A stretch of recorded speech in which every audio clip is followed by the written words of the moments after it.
the Comcast Business Studios, 97.5, The Fanatic.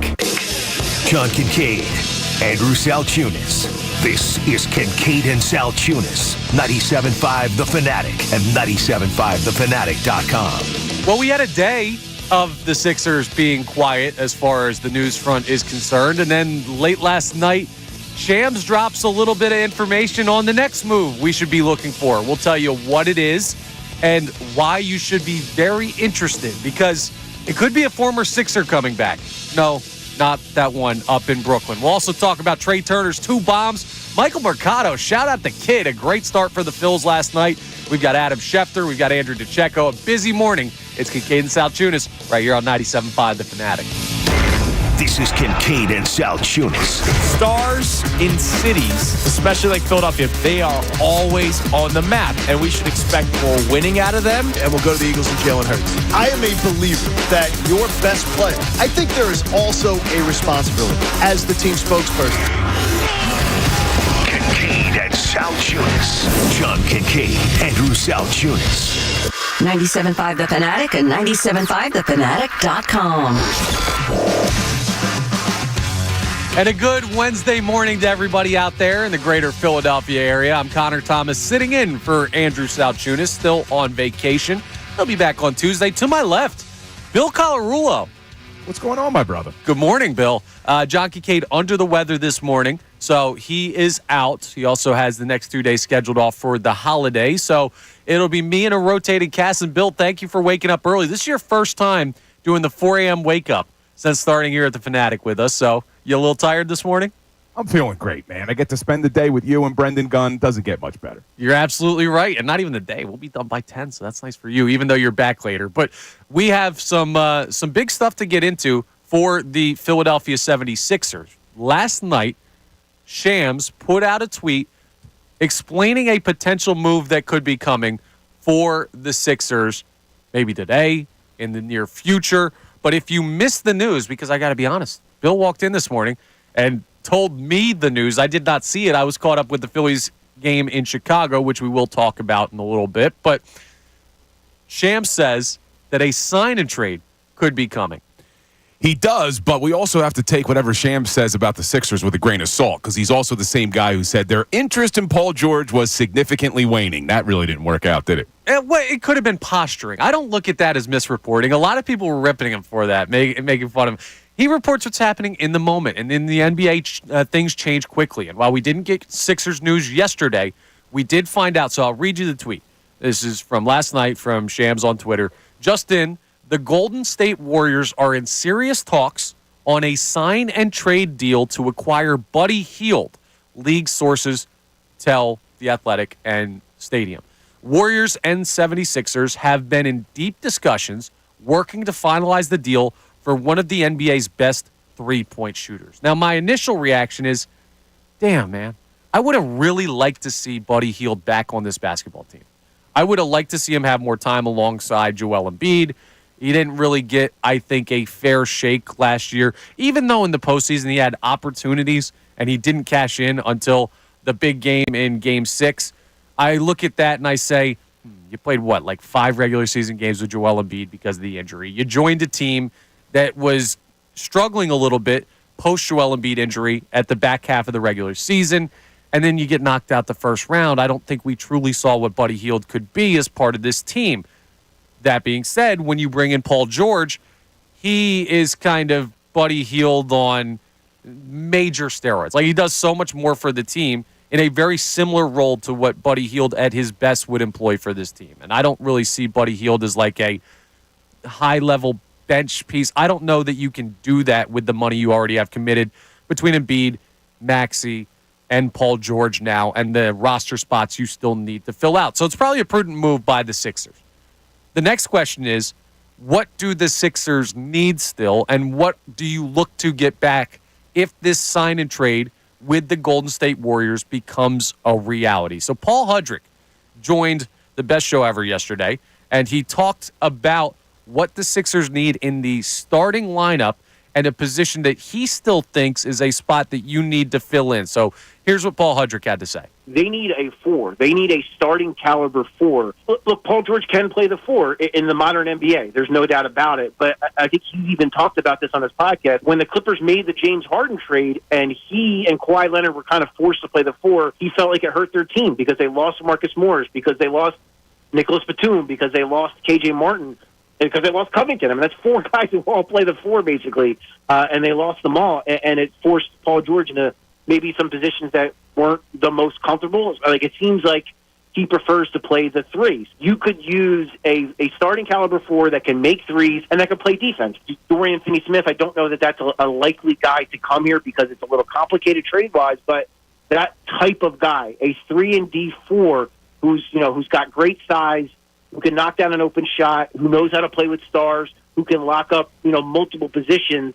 I think that's the kind of player that's probably the most pressing need.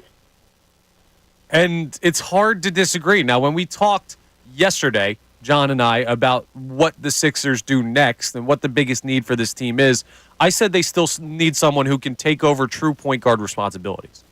I think Maxey is somewhat capable of that, but I think just like you heard Paul Hudrick talking about how Paul George can play the 4, but he's at his best when he plays the 3, I think Maxey is at his best when he doesn't need to set up the entire offense. He can, and you can vary who brings the ball up the floor, but I think a point guard in the starting role would be something else this team looks for. But it's a strong point. Those are the 2 places that you kind of need to figure out the starting lineup still. A little bit later on in the show, we're going to run through what the starting lineup is for the Sixers right now with the players currently on the roster, and that'll give us an even clearer view of where they need to still add. But with that in mind, the power forward being a position that the Sixers need to add, there's a guy out in Golden State that the Sixers are very familiar with that, Bill, I would love to see them add through the sign and trade, Dario Saric. Bring back the homie.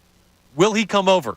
West Coast to East Coast is not the same thing as Europe to East Coast, but do you think that is a realistic target for the Philadelphia 76ers? In that, will Dario do enough for this team in a role? I don't know that he's a starting power forward. Yeah, that's the problem. And I was looking at his numbers over the last few seasons. He only averaged 17 minutes last year, 14 minutes the 3 years prior. So I'm not sure you could expect this guy to come in and play, 30 minutes a game.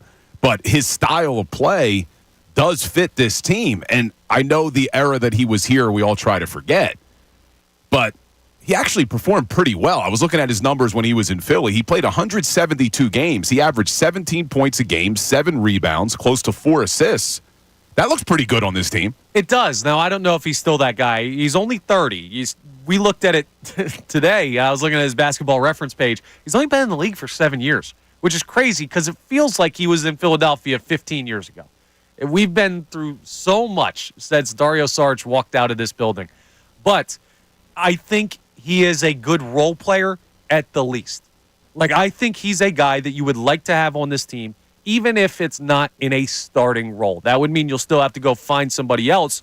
But then what that means is if you're not getting a starting caliber player back from Buddy Hield, well, you need to recoup assets. If you forget the Buddy Hield trade at the deadline this past year, the assets moved in that trade. Some people might say I'm using assets lightly when they hear the name of the first player, but Furkan Korkmaz was part of that trade. Marcus Morris was another player in that. It was a 3-team trade with the San Antonio Spurs, by the way. You moved 2 second-round picks, neither of them yours, but 2 second-round picks and cash considerations to acquire Buddy Hield at the deadline. What I would like to see, my ideal trade, if you're going to do a sign and trade with the Golden State Warriors, is that Buddy Hield is signed by the Sixers to move over there. Dario Saric is currently an unrestricted free agent. So he would have to be signed by the Warriors. It would be a double sign and trade, which does make it slightly more complicated.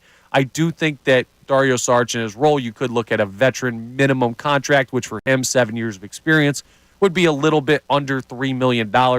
Not a problem salary-wise for the Philadelphia 76ers, which is a good thing when the money is at a premium after signing Paul George and Tyrese Maxey to the max. So you'd want to get back what? Could you get a second-round pick and Dario Saric for Buddy Hield? Absolutely. Could you get 2?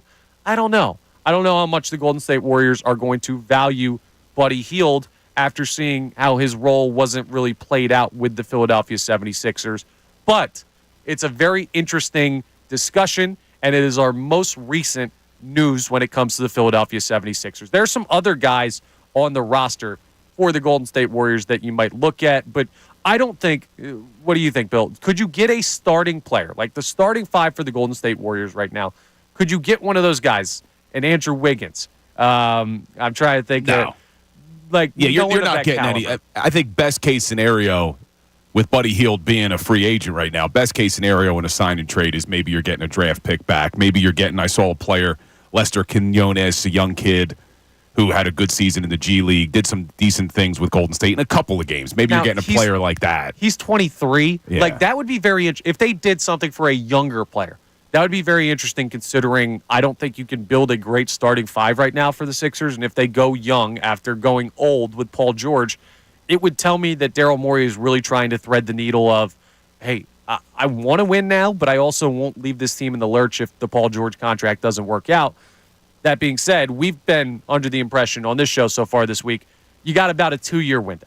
And if you have that small of a window, I would rather see someone who's ready to compete now, like a Dario Saric, come in than a young player. I'm giving him 3-year window. Okay. I'm a little bit longer than you because I think that Joel, you've still seen him ascend every single season. He's putting up over 30 points a game last year I know he didn't do it the whole year because he got hurt, but I still think he got about 3 years. That's why I like the move getting Paul George here. But I think you let Buddy Hield off the hook a little bit earlier in the show because you're talking about Buddy Hield and how he didn't have a lot of opportunity to play with Joel.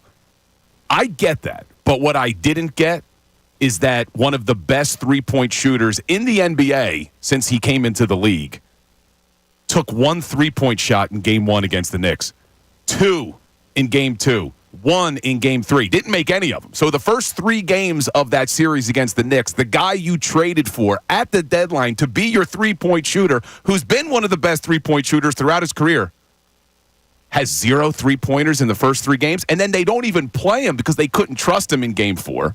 Don't play him in Game 5. Now, Game 6 is why you brought him here. He goes 6 of 9 from 3, puts up 20 points. Looked unbelievable. At halftime, you go ahead and you roll out Tobias Harris and you sit Buddy Hield in the third quarter. That had me scratching my head. Right. So I totally understand what you're saying. My answer to that would be Buddy Hield has played a lot of basketball at the professional level. Not a lot of playoff games, though. That was his first instance of being in the playoffs. I wonder if it's nerves. I don't think you're immune to that. Like, I don't think it's the same thing as going out there and, I don't know, playing in Indiana on a Tuesday against the Magic. Like, that's not the same environment as, hey, you're taking on the Knicks at the Garden. You're playing in Philadelphia in front of a raving, mad fan base. It may have been pressure. Whatever the case may be, it seems that Buddy Hield is going to be the topic, the main focus of a sign and trade for the Philadelphia 76ers with the Warriors, if you believe Sham's report from last night. So the question will open up with... And the good thing is, if you look at the Golden State Warriors, you and I were talking about this before the show a little bit, they do have two future second-round picks from Atlanta, which could be a high second-round pick. I know it's a second-round pick, but it could be a higher second-round pick. Right. They just moved DeJounte Murray, who knows what's going on down there in Atlanta. Like, they just had the number 1 overall pick in the draft. Now, that was because they got lucky with the lottery, but still Atlanta isn't exactly ready to contend for a championship, and they don't really have a path to that in the East. So, valuable assets on the table that Golden State has to potentially move. You have a valuable asset in Buddy Hield that it doesn't seem like he's going to be back here. So, we'll open up with this question. 610-632-0975 is your number to call in, to text in. You can let us know what you're thinking on this. First, it's a 2-part question. Are you okay with the Sixers moving on from Buddy Hield? I do think there's a way that you could go about bringing Buddy Hield back on this team. And personally, I told you already, top of the show, my initial reaction to seeing Buddy Hield sign and trade with the Warriors a possibility, they're in serious talks, is what Shams called it last night in a tweet. I was a little bit sad because I think Buddy Hield is a valuable player. He's one I wanted on this team for a long time. And to think that you finally got that guy that I've been waiting for the Sixers to trade for, and you had him for the post-deadline regular season and a handful of playoff games, and now he's going to be gone. I would like to see Buddy Hield back But if you can get assets, if you can get a player that fits more now that the team has changed with the Paul George acquisition, I think it would be a smart move for the Sixers. So question one, would you take Buddy Hield back? Do you think it's a bad move that the Sixers are looking to sign him and then trade him?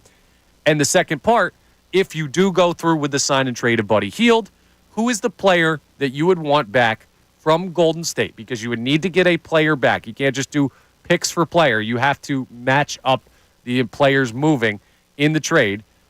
Who would you want back from the Golden State Warriors to make that move work? Again, 610-632-0975 is the phone number. You can call in.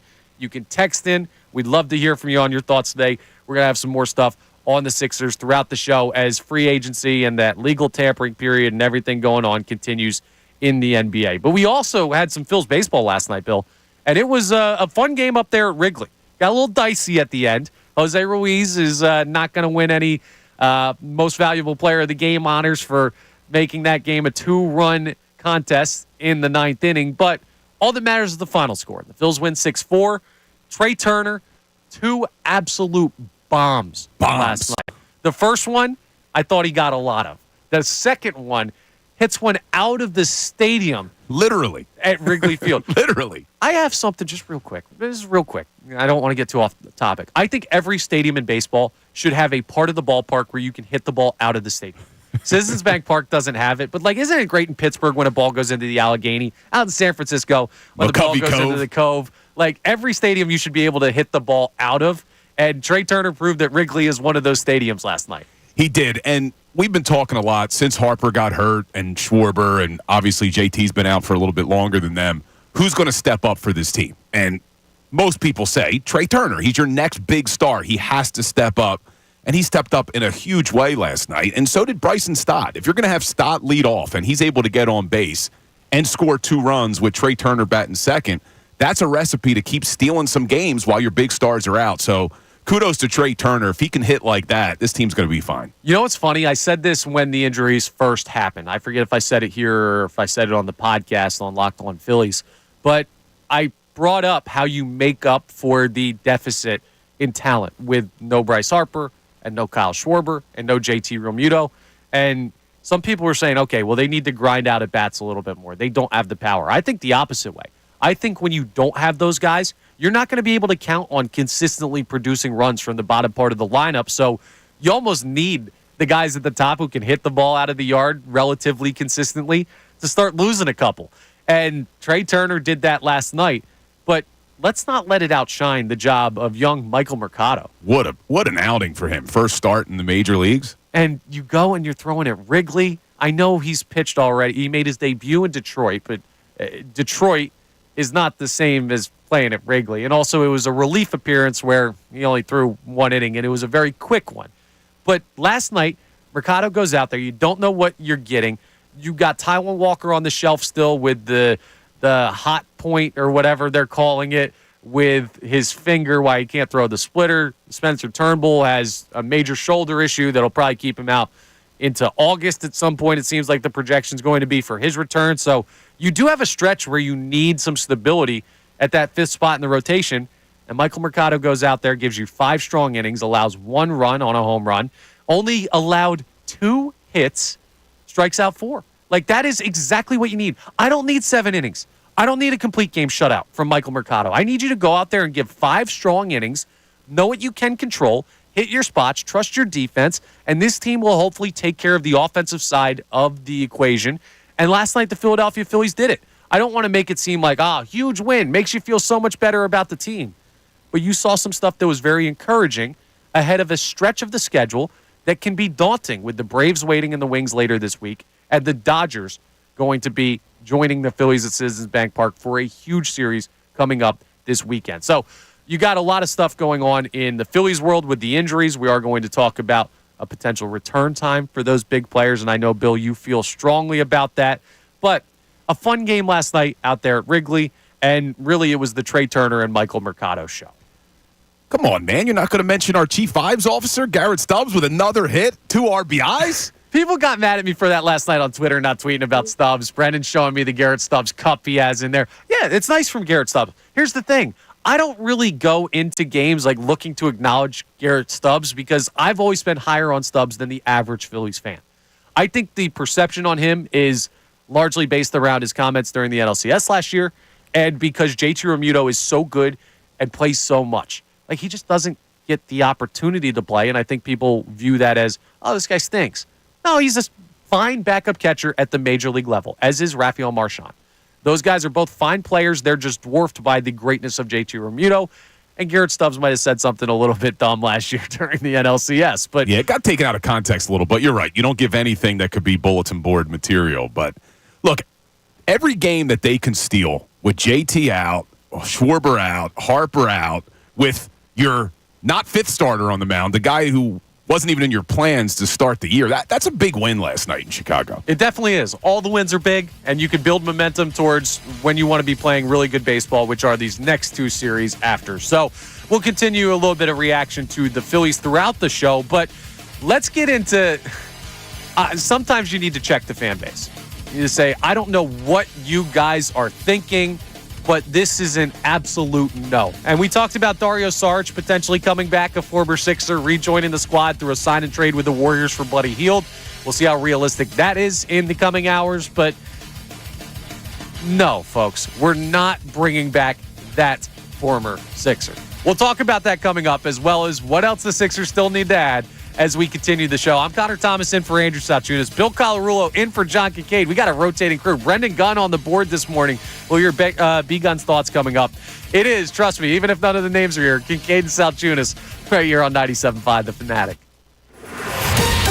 Fanatic Sports Update. A win in his debut.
Salciunas, Bill Colarulo in for John Kincade. John a little under the weather today. We're wishing him the best. And he is going to be off the next 2 days. So they've left the show in our hands, Bill. And, hey, that's fine with me. We've got some fun stuff to react to from yesterday, from the week. We started off the show with a conversation about a Shams tweet from last night dealing with the Sixers, saying that they're in serious talks for a sign-and-trade deal to send Buddy Hield to the Golden State Warriors. And we were discussing who you would like back from the Warriors in that trade. Now, the Warriors are not the prime Golden State Splash Brothers Warriors where there's just assets up and down the lineup. You have important role players that you know can help you win a championship. No, the heyday of the Warriors has passed. Klay Thompson's in Dallas. Steph Curry is aging. And that's why assets you can acquire in this deal may be valuable as far as a draft perspective. You brought up that they have multiple second-round picks from the Atlanta Hawks that they currently own the rights to. Maybe you look at acquiring those, but you have to get a player back.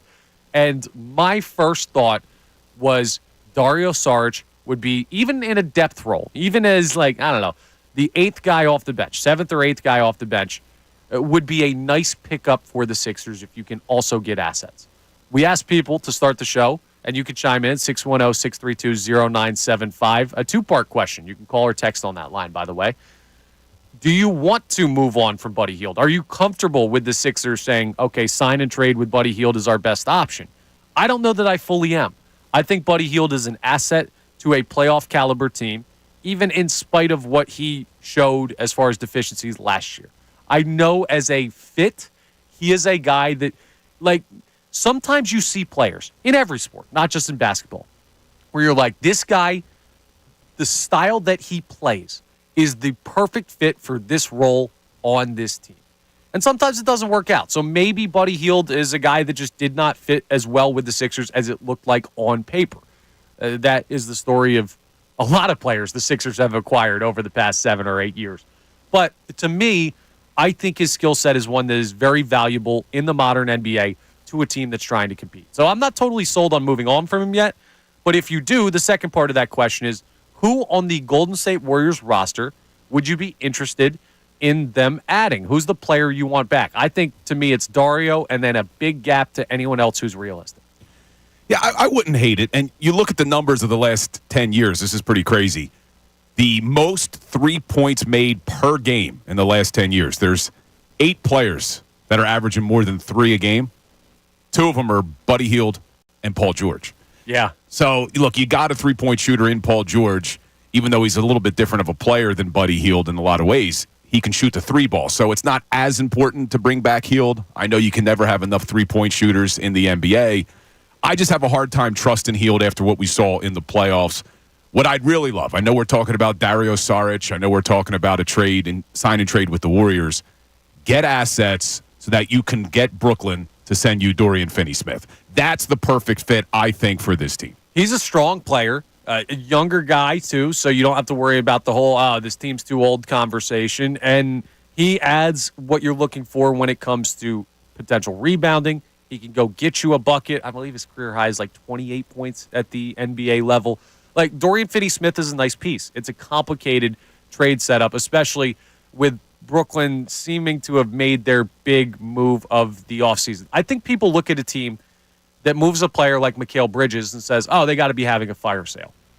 But there is part of the organizational philosophy when you're a team that's not competing, like the Brooklyn Nets, you say, I do still want to sell tickets. And the Barclays Center is not Madison Square Garden, but you have to keep some level of, hey, we're going to try and get some wins out of this season, even if you are. It's rare you see teams go full tank mode process-wise, like the Sixers have done, like the Oklahoma City Thunder did.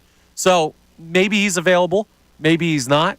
More assets would definitely make that easier, and I know that's a player a lot of people are interested in. So you can let us know, again, phone line, text line, 610-632-0975.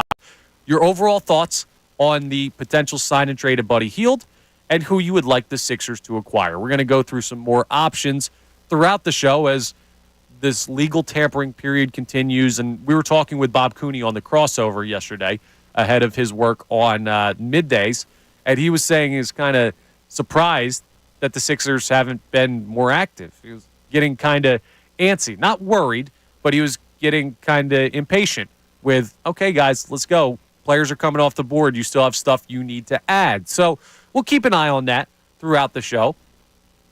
But we got to nip this in the bud right from Jump Street.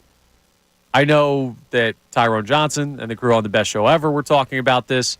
I know it's been brought up on social media like crazy. Speaking of the Brooklyn Nets and Dorian Finney-Smith and guys available up there, and, there might be a fire sale going on, or there might be an available player from up there that you might look to add. I don't know where this narrative that bringing Ben Simmons back to the Sixers would be a good thing came from, but I think this is one of the, and this is saying something, this is one of the more unhinged thought processes that this fan base has run with in my time on these airwaves, and maybe my time as a Philadelphia sports fan. In what world do you think bringing Ben Simmons back to this basketball team is a good idea? I am who I am. It is what it is. Exactly. He is who he is. He is who he is. It is what it is. He may fit perfectly. I do not care about fit with Ben Simmons. You know where he does not fit? Mentally with this fan base. Makeup-wise with a winning basketball team. I do not believe the guy is a winning basketball player. I've said that about other players who are significantly more talented than Ben Simmons. Also, the availability, let's say what you want about Paul George and Joel Embiid and their talent level. There's no denying that there are questions about those players' availability. I don't want to fill out this roster with a guy that seems disinterested at best in playing basketball and has also had major back issues and injury issues and stuff. Ben Simmons doesn't work on a billion different levels. And just because he's a tall guy who can handle the rock and play defense, and we get enamored with what he could have been when you drafted him 1 overall, people think, oh, okay, bring him back. We would love to welcome him back. I had someone telling me yesterday, oh, you brought back Chauncey Gardner-Johnson after what he said about the Philadelphia fan base. Completely different. That guy played his ass off for this city when he was here. And he is immensely talented. You know he's going to give it his all. You know that his availability is going to be based on whether or not he's actually injured, not whether or not he wants to play football. Ben Simmons is going to get eaten alive by this fan base, whether there's a portion of it that says, oh, we can accept him back or not. Nick Sirianni talks about that dog mentality a lot. Chauncey Gardner-Johnson has that dog mentality. Ben Simmons is the farthest thing from a dog. He got cat mentality. I mean, this guy, the last time he's been in the playoffs is when that famous picture of him refusing to go up in that Atlanta Hawks series. I don't understand it. And I look, the fact that we're even having to spend time on this just goes to show how crazy some of the fan base has gotten that they would consider this. You can't bring a guy like that back. Even put aside all of our history with him, put aside what he said about the fan base, put all of that aside. If you just look at what he's done over the last 3 seasons, he's not a good basketball player anymore. No. He's just not. And if you want to put the mental stuff aside on whether or not he wants to play basketball, even if you put all that aside and you just look at his physical makeup now, his back injury has taken its toll on him. He's not as good of a defender as he used to be. We know he's never going to turn into a shooter. I don't care about the offseason workout videos anymore where he's in the gym working hard. That's another thing that bothers me. It's not just Ben Simmons. Now that we're in the offseason of basketball and football, it's the damn videos of everybody grinding in the gym, everyone who's going to be an all-pro next year. It's ridiculous. Like, you and I go to the gym. I'm not going to be an all-pro NFL player next year. Do you got to post the videos? Absolutely not. I hate when normal people do it. I hate when the athletes do it. Now, here's what I do like. I like watching them play. Like, I love players running routes against each other. I love, like, watching the pickup games because I just like the matchups of players that you don't normally see face each other. But I don't look at that as, oh, this guy's got to be great. I just think it's fun off-season entertainment. Well, you look at, like, they'll have Russell Wilson in the gym, and then it's like, Russell Wilson all-pro season loading. Like, come on. No. Man. Russell Wilson sitting behind Justin Fields season loading. That's what's going to happen in Pittsburgh. I can't stand Russell Wilson, but I also can't stand Ben Simmons, and I cannot believe there's a portion of this fan base that believes it's possible for him to end up back here. On top of the issues with everything that happened when he was here, and the basketball player we know him to be, he's owed $40 million this next year. I don't know what you'd have to do if the Nets would buy out that contract or like try and figure that out, throw money that way. how do you even make that work? So I just went on Twitter because the Best Show Ever put up a poll yesterday. Would you consider bringing back Ben Simmons? There are 21% of people who would. That number is way too high. All right. Way too high. Listen up, folks. If you're one of those 21% of the fan base that believes you can welcome Ben Simmons back, I need to hear from you. It's very rare that I see an argument that I'm like, no one could possibly give me a good reason for it to work on the other side. I like to see both sides. I pride myself in being able to see, even when I hold my strongest views, the other side of the coin. For this one, I just can't. So if you think you can make the argument as to why Ben Simmons should be a Sixer again, call us, 610-632-0975. Text us. Do your best. I don't think there's a possible explanation for that. No, look, we talk about the Phillies and the vibes surrounding that team. We don't need these vibes on this Sixers team right now. Everything's feeling good. You got Paul George. It looks like we finally have a shot to compete in the Eastern Conference. Don't bring back Ben Simmons. And the guy lacks any self-awareness at all. When you are barely playing for the Brooklyn Nets, you're barely playing because of your injury, but then you're going to post videos of you getting your new Ferrari.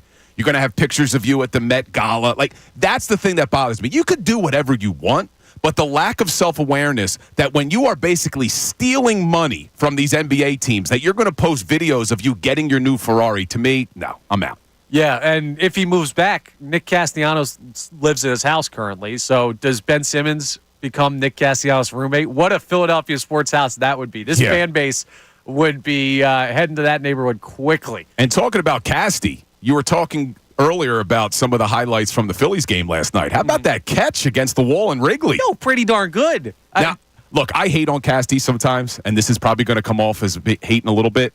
I think another right fielder would have just been standing on the warning track and caught that ball. Maybe. I think Casti, because of how slow he is, had to make the big catch going up against the wall. Anyone else would have just been standing under it. But, hey, I give him credit. Great catch, Casti. And the last out of the game almost got over his head there, got a little tricky. But, listen, I like Nick Castellanos more than I think the average fan of the Phillies does, because I know that at his best, he is a very valuable baseball player. He's just a streaky player. And there are streaky players that you just hope get hot, and that's what takes you from a great team to a championship team. And that's what Nick Castellanos is. When he's streaky, he's an all-star. Like when he's streaky good. When he's streaky bad, he's pretty bad. But I'll take the chance, because there are a lot of players in baseball that are not remotely at their peak, reaching the peak of Nick Castellanos when he's at his best. And there are a lot of players in basketball that at their floor are not remotely reaching the floor of Ben Simmons, because those players are probably on the floor. Those players can probably get you one bucket. And I can't count on Ben Simmons to play, much less play well, much less fit in, much less live through the hate that portions of this fan base are going to give him if he comes back here. That's why it's an absolute no for me. And if you think I'm crazy, well, I think you're crazy. And we'll have that argument. You can join in on the show through the phone line and text line one more time, 610-632-0975. We're going to open up text reaction on the other side, see what the people are saying about our big topics of the day. I'll remind you of those coming up. It's Kincade Salciunas, Connor Thomas in for Andrew Salciunas, Bill Colarulo in for John Kincade, and Brendan Gunn on the board for me, I guess, a rotating crew with this holiday week. We're back after this on The Fanatic. Tyrone Johnson. The fit and the timing of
Connor Thomas sitting in for Andrew Salciunas. Bill Colarulo in for John Kincade. John under the weather today, so we're wishing him the best. Hope he feels better. Brendan Gunn on the board. We're going to open up the text line here in a second, but let me just remind you of what our topics are. And at some point, I think we've got a little bit of beef that Bill Colarulo and I just discovered. Maybe it's only a one-way beef from my end, but we have a little collegiate rivalry in this room that I did not realize until just now. But that's a story for a little bit later. The stories that we start the show with. The first one, Shams reports last night that the Golden State Warriors are in serious talks on a sign-and-trade deal to acquire Buddy Hield from the Sixers. The Warriors and Sixers have been in deep discussions working to finalize the deal for one of the NBA's best three-point shooters. That was a tweet from Shams' account last night. So we're discussing if you're comfortable with moving on from Buddy Hield, a player that a lot of people in the city have wanted on the Sixers for a long time. Now that you get him, was it enough that you saw last year to say, yeah, doesn't really fit? Or do you think the Sixers are maybe giving up on that avenue a little early? Also, who would you want back in that move? I want Dario Saric. So that's one of our topics. And the other thing we got into, if you can convince me, give me a good reason why Ben Simmons should be on this basketball team. Like, I don't know. I don't know what you deserve a prize. Like, I hate that this is even a discussion that we have to have. Stupid. I just don't get how there are fans out there trying to convince themselves that Ben Simmons makes sense. We're still living off of all of the hype of when he was drafted. And when he was drafted, yes, a lot of people thought he was going to be the next greatest thing. I know there's that Colin Cowherd video that's going around where he talks about LeBron James, it's time to move over because Ben Simmons is here. And nothing against Colin Cowherd. A lot of people thought that. Yeah. He's not that guy. What's that video going around? You're not that guy. Yeah. Ben Simmons, you're not that guy. We shouldn't even be talking about him coming back to Philadelphia. We are turning the page. This is a new team. Paul George is here. They're building a contender. Ben Simmons doesn't make you a contender. I try to be nice. I think I'm a nice guy on these airwaves. I try to show people respect and everything and be polite. It's a moronic thought process to say that Ben Simmons could be back on this basketball team.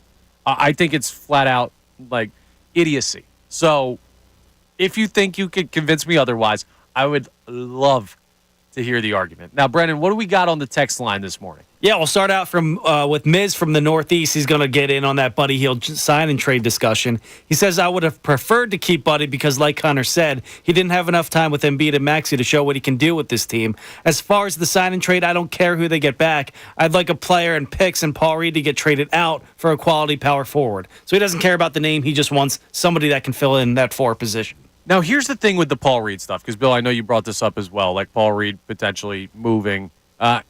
I don't know that the Warriors have a guy that you would be able to move Paul Reed for that would come back as a quality power forward. Like, I just don't think that player exists on Golden State's roster.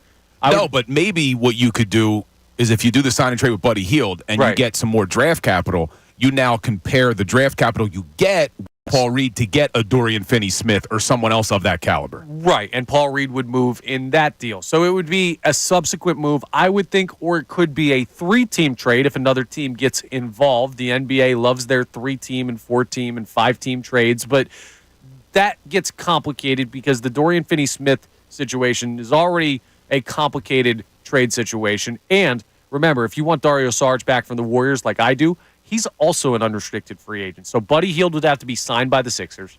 Then Dario would have to be signed by the Warriors.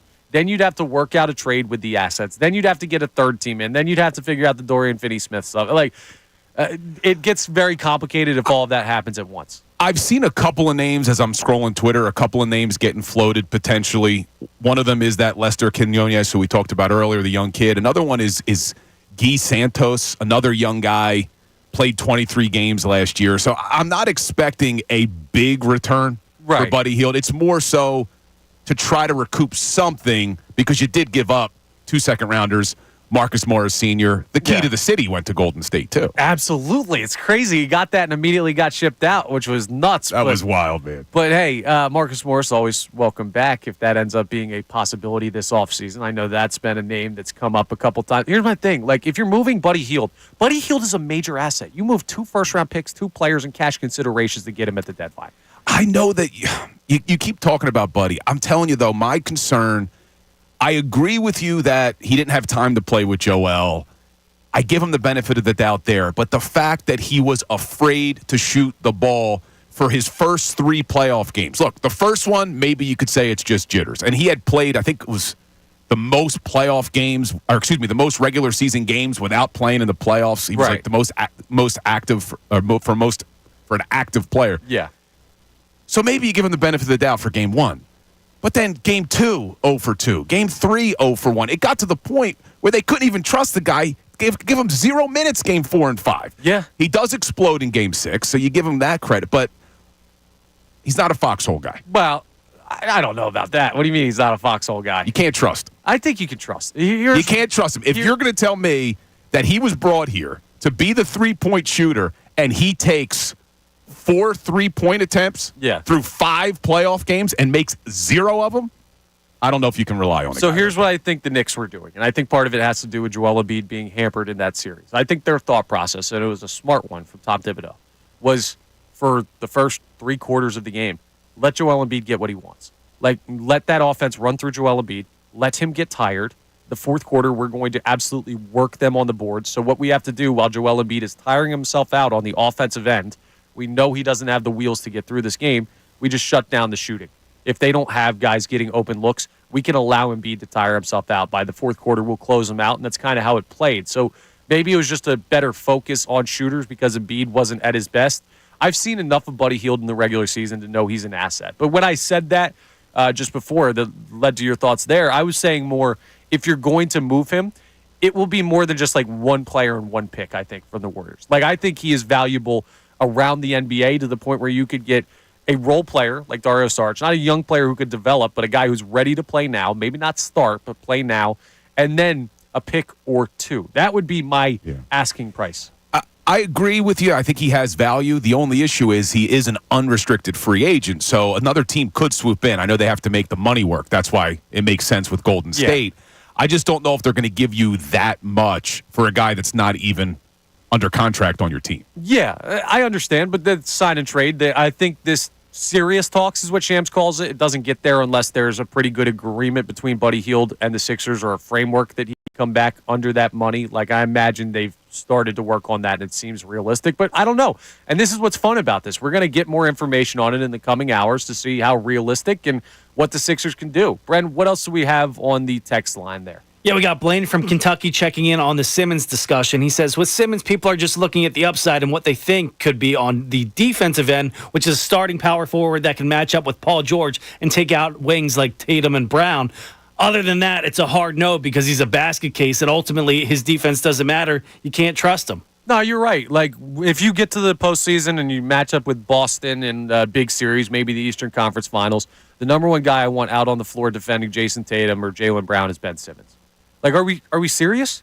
Like, maybe in the regular season, one, is he even going to be available come postseason? I know you could say that about multiple guys on this roster, but what? Now, we trust him to be, I know his defense was never a question here, but we trust this guy to make big plays and big moments for the Sixers. I don't care if it's something he does well.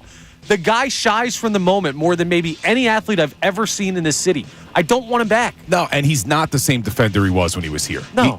The injuries have piled up. He doesn't move as well as he used to. It is a hard no from both of us. It's got to be. But listen, if you believe Ben Simmons should be a Sixer, okay, make your case. 610-632-0975. Phone line, text line, both are open. We'll also continue that discussion on the potential sign and trade that Shams is reporting. Could be close between the Sixers and the Warriors for Buddy Hield. Coming up next, we're going to talk about your ideal starting lineup for the Sixers right now. Not who you could add. With the players on the team currently, who's your starting 5?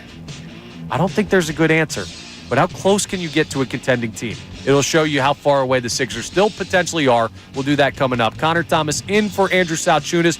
Bill Colarulo in for John Kincade. Brendan Gunn on the board. This is Kincade and Salciunas back after this here on 97.5 The Fanatic.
Salciunas enjoying his vacation. Bill Colarulo to my left. John Kincade under the weather today. We're wishing him the best. Brendan Gunn on the board. So we've got a rotating crew. This is what happens when the holidays roll around in the summer, though. People take much-needed vacation, and we're holding down the fort here, talking a lot about what the Sixers have done, what they're going to do, and we got the latest bit of news from Shams last night about a potential sign and trade with the Warriors that would have Buddy Hield signing with the Sixers and then trading him to the Warriors. Who would you like back? I know we have some more reaction for that on the text line, which we will get to later on in this segment. But there's more that you need to do than just that one move. We talked about it already. People getting a little bit antsy that you had that big flurry of moves. You had the Kelly Oubre signing, Andre Drummond, Eric Gordon. Then it all caps off with Paul George. You give Maxey the max, and then you're quiet for about a day and a half. And you start to get a little bit antsy as you see players come off the board that could be nice fits here that go to other teams. Contenders get stronger. After the Paul George move, you became the tied for second or third best odds to win the finals at various sports books, depending on where you look. That's a sizable jump from where they were before that move. That can change as other teams add players through free agency. So you want to keep up with the Joneses, and you want to try and build out this roster the way you need to so that it's not just, hey, we have a big three. You need more than that. I mean, Boston last year had maybe a big five between Jaylen Brown, Jason Tatum, Derek White, Kristaps Porzingis, and Drew Holiday. Like, that is a monster lineup of five players, and that's part of the reason they were so dominant. And those guys aren't going away. They paid Derek White. Now Kristaps Porzingis is hurt, but like, those guys are going to be there. That's a team you have to compete with in your conference before you even get to the finals. I use that as an example to say the work is not done for Daryl Morey and the Sixers front office. So I think an exercise that will really help us break down where the Sixers are at and where they need to go is trying to put together a starting lineup right now. And you can play along with us. You can call in, give us some help on the phone line, 610-632-0975. You could text us and give us that through text message if you're at work and you're kind of cheating on your work and listening to us instead. That's totally fine. We won't tell your boss. Text us in so you don't get in trouble at work, and it's much easier and quicker that way. But what is your starting five right now for the Philadelphia 76ers with the players currently on the roster? I think you can build one, Bill, but I don't know if you look at it and say, yeah, that's a team that can go toe-to-toe with Boston. That's a team that can go toe-to-toe with the New York Knicks, teams that seem to have their rosters more set at this point. Yeah, I think when you look at this roster, and we'll have fun doing this exercise, but there's no way that it is complete. I mean, we know they need to add players just to fill out the roster.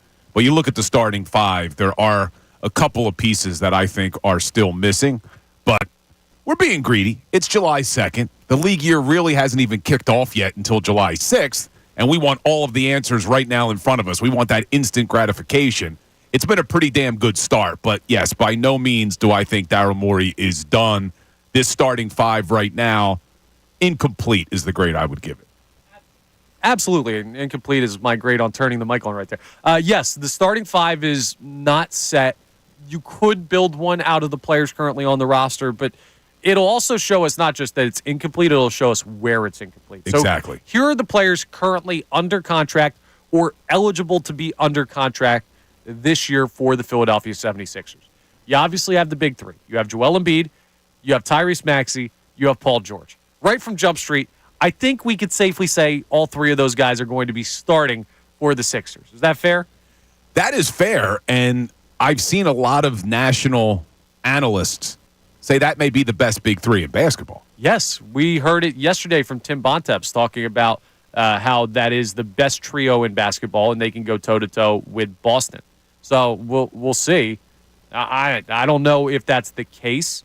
I have to see it in actuality before. Well, I think, and you hit on this a couple minutes ago, if you take the Sixers' big three and put them up against Boston's big three, the Sixers may be better. The problem is Boston has the big five, like you said. So that's where these other pieces are going to be important. So I have down right now, let me know if you agree with this, Bill.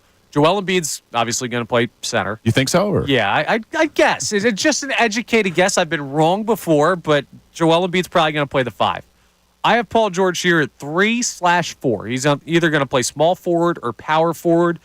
We believe that the small forward position is the best spot for him, and that's what we heard from our clip from Paul Hudrick, who was on the best show ever yesterday. He said that the 3 is the more comfortable spot, it seems, for Paul George. But we may have to change that depending on how you can fill out the rest of the starting lineup right now. And I have Maxey at 1/2. I don't know if he's a true point guard. I think he can be. I'm not going to go as far as Doc Rivers. Doc Rivers used to bring up all the time when he was asked about Maxey being a point guard, saying he's not ready to be a point guard in this league yet. And then Doc gets out of here, and Maxey's most improved player. He's an all-star. He gets a max contract. So you might have been wrong on that one there, Mr. Rivers. But the point is, his game is possibly, Paul George could play the 4. He fits better at the 3. Tyrese Maxey could play the 1. He probably fits better as a 2 guard at this point in his career. And maybe by necessity, like last year, he will be forced to play the 1. And we'll see. But I would like to put these guys in the best spot for the team that would be most conducive to success. So I'm going to put now Maxey at the 2, Paul George at the 3, and see if that works. Who are the other 2 guys, though, that have to fill out this lineup alongside those? You need a point guard. Yeah, that's the problem. Who's bringing the ball up? Is it Eric Gordon? See, I think you would probably have to put, based off of the current roster, I would put Gordon at the 2 and let Maxey be my point guard. Okay, so already we've got Tyrese Maxey in a spot that I think we could both agree may not be his best spot based on his skill set. He can do it, but if your team is what it is now, Maxey at the 1, Eric Gordon at the 2. So you got a 35-year-old guy who's probably more of a specialist at this point in his career, and Eric Gordon being a starter on this team. You have Tyrese Maxey at a position that may not be his best, and that's just the backcourt. So then Paul George, if he plays the 3, well, who's your starting power forward? See, now that's where you're going to have to put him maybe a little bit out of position, because I'm probably sliding Paul George to my 4, having Kelly Oubre as my 3 with Joel Embiid. So my starting 5 is going to be Gordon, Maxey, Oubre, George, Embiid. Now, that's not what I want. That's not the ideal scenario, but based off of who they currently have, I think that's your best starting 5. Let's run through the other names just to show the people that we've exhausted all options. Could you start Paul Reed at the 4? Sure, you could. You could. I don't like it. I don't either, and I also don't think he's going to be on this team. He's currently technically under contract, but they have that poison pill out based on the first-round exit. You could move on from that, or you could trade Paul Reed. You could dump that contract and try and acquire something else, move him along with assets to try and acquire a player that fits better. There are a lot of ways that you can move on from the Paul Reed contract, and financially, with the amount of money you have committed to Paul George and Tyrese Maxey and Joel Embiid, it makes sense. So could you play Paul Reed at the 4? Yes. Does he seem like the right fit there? I think most people would agree that's not going to work. So we're going to cross him off the list there as far as a starter. Andre Drummond's not going to start. He's Joel Embiid's backup. That's totally fine. He's going to be a great piece on this team. Ricky Council, still too young. Still don't know what he is enough yet. Glad that the Sixers paid him. I think he could be a guy off the bench. Like every team, it's not just the starting 5 that matters. There are going to be 2 or 3 guys on every contending basketball team that are big parts of the regular season that don't see the floor in the postseason.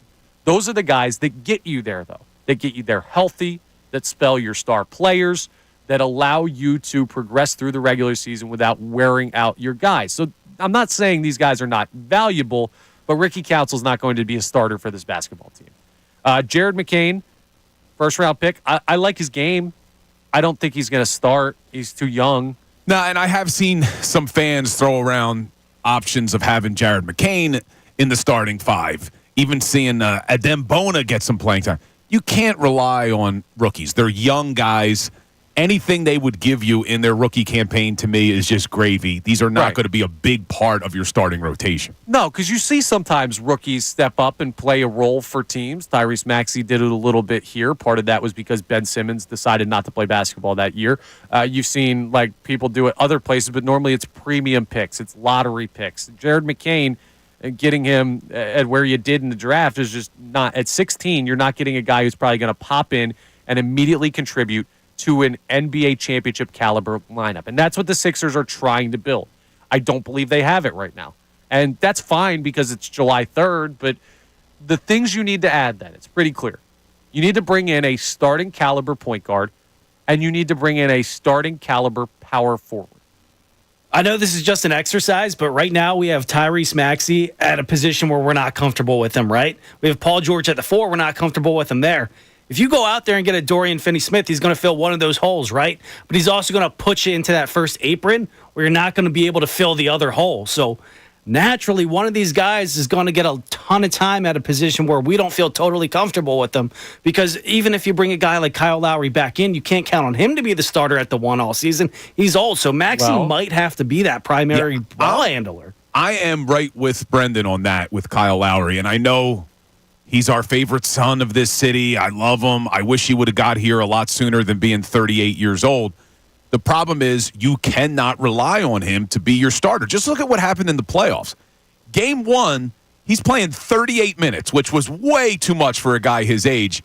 Game 6, in a must-win game, he could only play a little over 12 minutes. He doesn't have the legs anymore. So you can't have him as your starting point guard, expecting him to play over 30 minutes a game in a long season and then in hopefully a long playoff run. Yeah, not at all. And if you go out there and make that trade with the Nets and you bring in a Finney-Smith, I'm going to love that move. But he's probably going to play the 4, and then the only guys left on the market for that point guard position are going to be guys like Kyle Lowry coming in on a cheap deal that you can't count on as a starter. Well, so I really think we're looking at Maxey being the primary ball handler a lot of this season. There are other guys out there you can do that. And I don't think that, if I had to guess, I think the Dorian Finney-Smith move is not going to happen. It seems too complicated based on where it would put you as far as the money owed to other players. You'd have to give assets up. I don't look at him like to do that. If you're going to trade assets for a player this offseason, rather than holding those for the trade deadline when you know what this team is, or for a future offseason to build in that 2 or 3 year window like we believe they have, it's got to be a player that is going to put you into championship contention. Like, you look at that player and you say, I know I can win with this guy. Dorian Finney-Smith is a nice player that fits well with this team. I don't know that he puts you into that, so I'm not ready to make that move. What I will say is I think Kyle Lowry could be a starting point guard on this team if you bring in a second Kyle Lowry. Like, let's look at it this way. I know these guys are kind of considered to be the same player, and they were both on this team last year. But if you went out and you re-signed Kyle Lowry and you brought back in Patrick Beverley, and one of those guys starts and one of those guys plays off the bench, and you have consistent veteran play ball handling, and then sometimes Maxey will play the 1 because everybody plays every position in the modern NBA. Like, I think you could get that done with 2 guys on veteran minimum contracts, and then you can go ahead and commit more money to that at the power forward position. See, I think I'd rather see them bring back Cam Payne than Kyle Lowry. I'm good with that, too. I know his shot is hideous. I hate looking at Cam Payne's shot, but he does bring some energy. He's younger. It's just, you look at Kyle Lowry, and as good as he's been throughout his career, by the time the playoffs come around, he's going to be 39 years old. And I just don't know if he's – and that's – all 39-year-olds aren't created equal, right? No. LeBron James is 39. He's a lot different than what you see in Kyle Lowry. Those are some hard minutes he's taken over his career. I just don't think Kyle Lowry is the same player, even close to the same player he used to be. Veteran minimum, maybe. Maybe he's a guy you can bring off the bench. I just don't think he's a starting 5. 610-632-0975 is the phone number to jump into the program today. You can call in. You can text in. I know the text line has been blowing up with some Sixers conversation. We also have the phone lines lighting up, so let's open up those. Let's start with Mike in Lehigh Valley. Mike, you're live here on The Fanatic. Hi, guys. Good morning. Morning, Mike. How you doing? Good. How are you? Good. So wanted to join the conversation about the Sixers. How you guys were saying about how we need a power forward. I actually saw a report the other day that we're the favorite to trade for Lauri Markkanen, and I think that would really push us into championship contention. Yeah, so, Mike, I'll tell you real quick. Lauri Markkanen isn't happening just simply because of the money. So this is a great question a lot of people have had. I'll give you your time, but I just want to explain this. So he is on the final year going into this season of his rookie contract. He's owed $18 million. He's going to get a max contract after this season. So you're going to trade a bunch of assets for a guy that you cannot sign to a max deal, and you're going to lose him in free agency after this one season. It's too much to give up for one season of a player. It just doesn't make sense asset-wise or financially. You can't do it. That completely makes sense. And for the point guard spot, how would you guys feel about if they brought in, how we're talking about the vets, a Chris Paul type, since he's a free agent now? Yeah, Chris Paul he's had, and thank you for the call, Mike. I believe he's already under agreement for a contract to go to San Antonio with the Spurs, so I believe Chris Paul's off the table.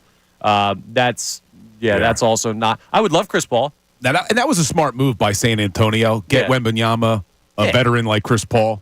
That's going to be fun to watch, actually. He doesn't have to score a single bucket.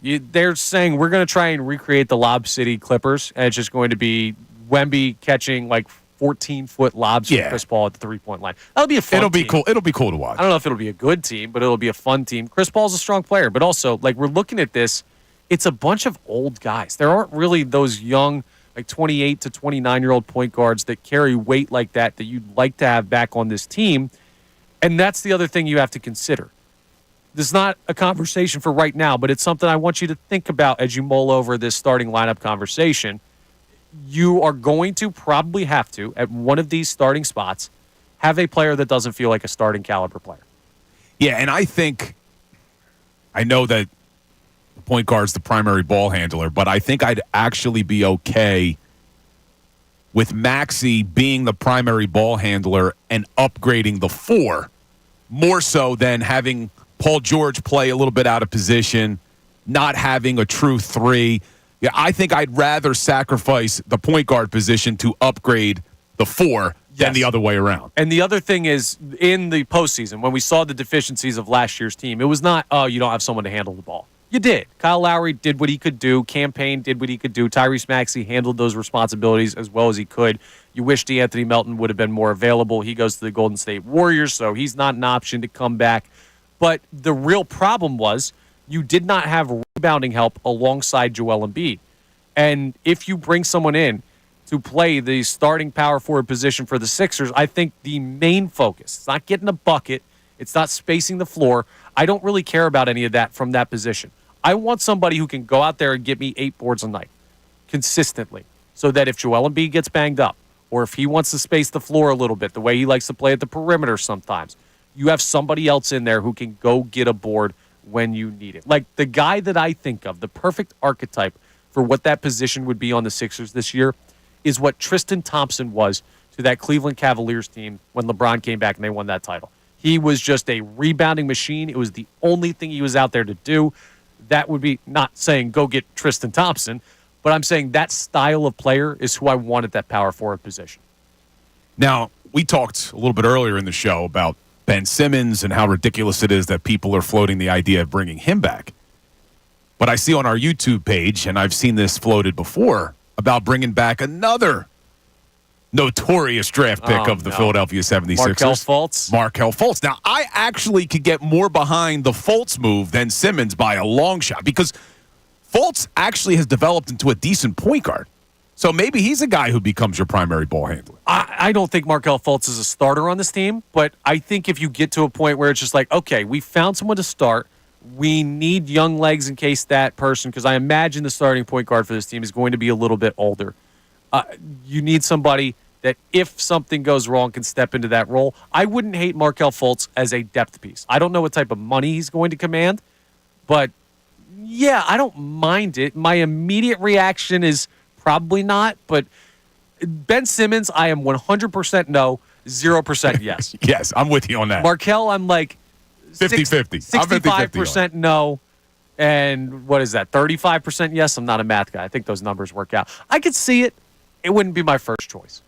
Not my first choice, but I think they're going to have to do something because, like we said, right now they don't really have a true ball handler on the roster. Tyrese Maxey's the closest thing to it, and neither one of us would think that's the ideal situation. So, and the Lauri Markkanen that keeps getting floated, I have read some articles online about it's possible it just really does put them in a tough spot next year. Well, yeah, you already gave up your 3 max contract spots. So unless you're going to trade Joel Embiid, Tyrese Maxey, or Paul George to sign Lauri Markkanen to the max, it feels like too much shuffling for me to believe in it. And everything's changed now with the new CBA and the aprons that Brendan was talking about. This isn't the old NBA. I mean, it's the reason that the Sixers were able to get Paul George. Before this current CBA, the Clippers are probably signing Paul George. They don't even think twice about it. Right. But now, with that second apron really punishing these teams, you just got to be careful. Absolutely. And that's why, to me, Lauri Markkanen is a non-starter at this point. Not that he can't start. It's not going to happen for the Sixers. But there's plenty of stuff still for them to do, and there's plenty of players out there available. We'll keep an eye on that in the coming days as NBA free agency progresses. But we've got some news that we got to get into on the Phillies. Well, not so much news, but a situation. The injuries we've talked about, as far as the Phillies are concerned, have been more overcoming conversations. Let's talk about something a little more fun. How about when will they return? We'll give you the latest we've heard on Bryce Harper, Kyle Schwarber, JT Realmuto, Taijuan Walker, Spencer Turnbull, the guys currently missing for the Phillies, and when they could be back. Because it could be sooner than you think, unless you're Bill Colarulo and you want to be a little bit more cautious. We'll have that discussion coming up. Connor Thomas, Bill Colarulo, in for Andrew Salciunas and John Kincade. We're back after this here on Kincade and Salciunas, 97.5 The Fanatic.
We are still clean through. Haven't talked over any of the returning sponsors. So that's so far so good. 7:28 here on Kincade and Salciunas. Connor Thomas in for Andrew Salciunas. Bill Colarulo to my left. Brendan Gunn on the board.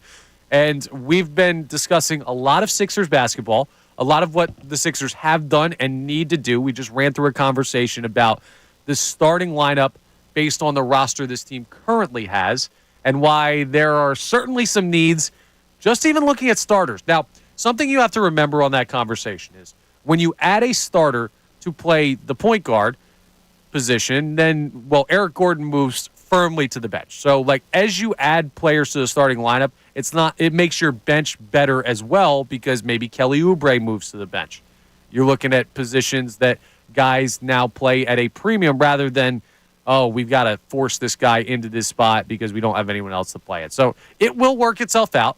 I believe there is a large feeling of faith in Daryl Morey among the fan base after the first flurry of moves and the big Paul George signing, but that needs to be continued to be earned by further moves. Because guess what? If you don't fill out the rest of this roster competently, and this is another second-round exit, nobody next spring is going to be lauding Daryl Morey because he got Paul George. We've had superstars in this town before.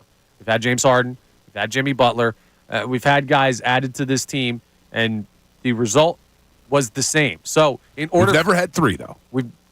I don't know if we've had a big three that could compare to this big three. In hindsight, we would say that, but I worry that in hindsight we could say that was one of my arguments earlier in the week. I forget if it was Monday or Tuesday, but I kind of said, like, the question about having faith in Daryl Morey, we've seen him make some great moves. The James Harden move seemed to make sense. Like, to pair him with Maxey and Embiid seemed to be a spot. And Maxey wasn't what he is now, but a talented basketball player at that time. You're still in the same spot. The 2019 team looked amazing. You get knocked out. Like, the team that lost the Hawks under Doc Rivers was a solid basketball team. Like, they've made smart moves before, and looking back, you say, oh, okay, that didn't work. I have to see it in practice because every other smart move the Sixers have made has ended up in the same finishing position, which is tough. Yeah, and you look at Daryl Morey, though, this is why we were saying here, a lot of us were preaching to give him the benefit of the doubt, because when he got here in 2020, he inherited a lot of messes. He wasn't the one who drafted Ben Simmons. He wasn't the one that gave Tobias the max contract. He wasn't the one that brought in Al Horford. So when you looked at what he inherited, he did a lot of good things. He got out from under a lot of bad contracts.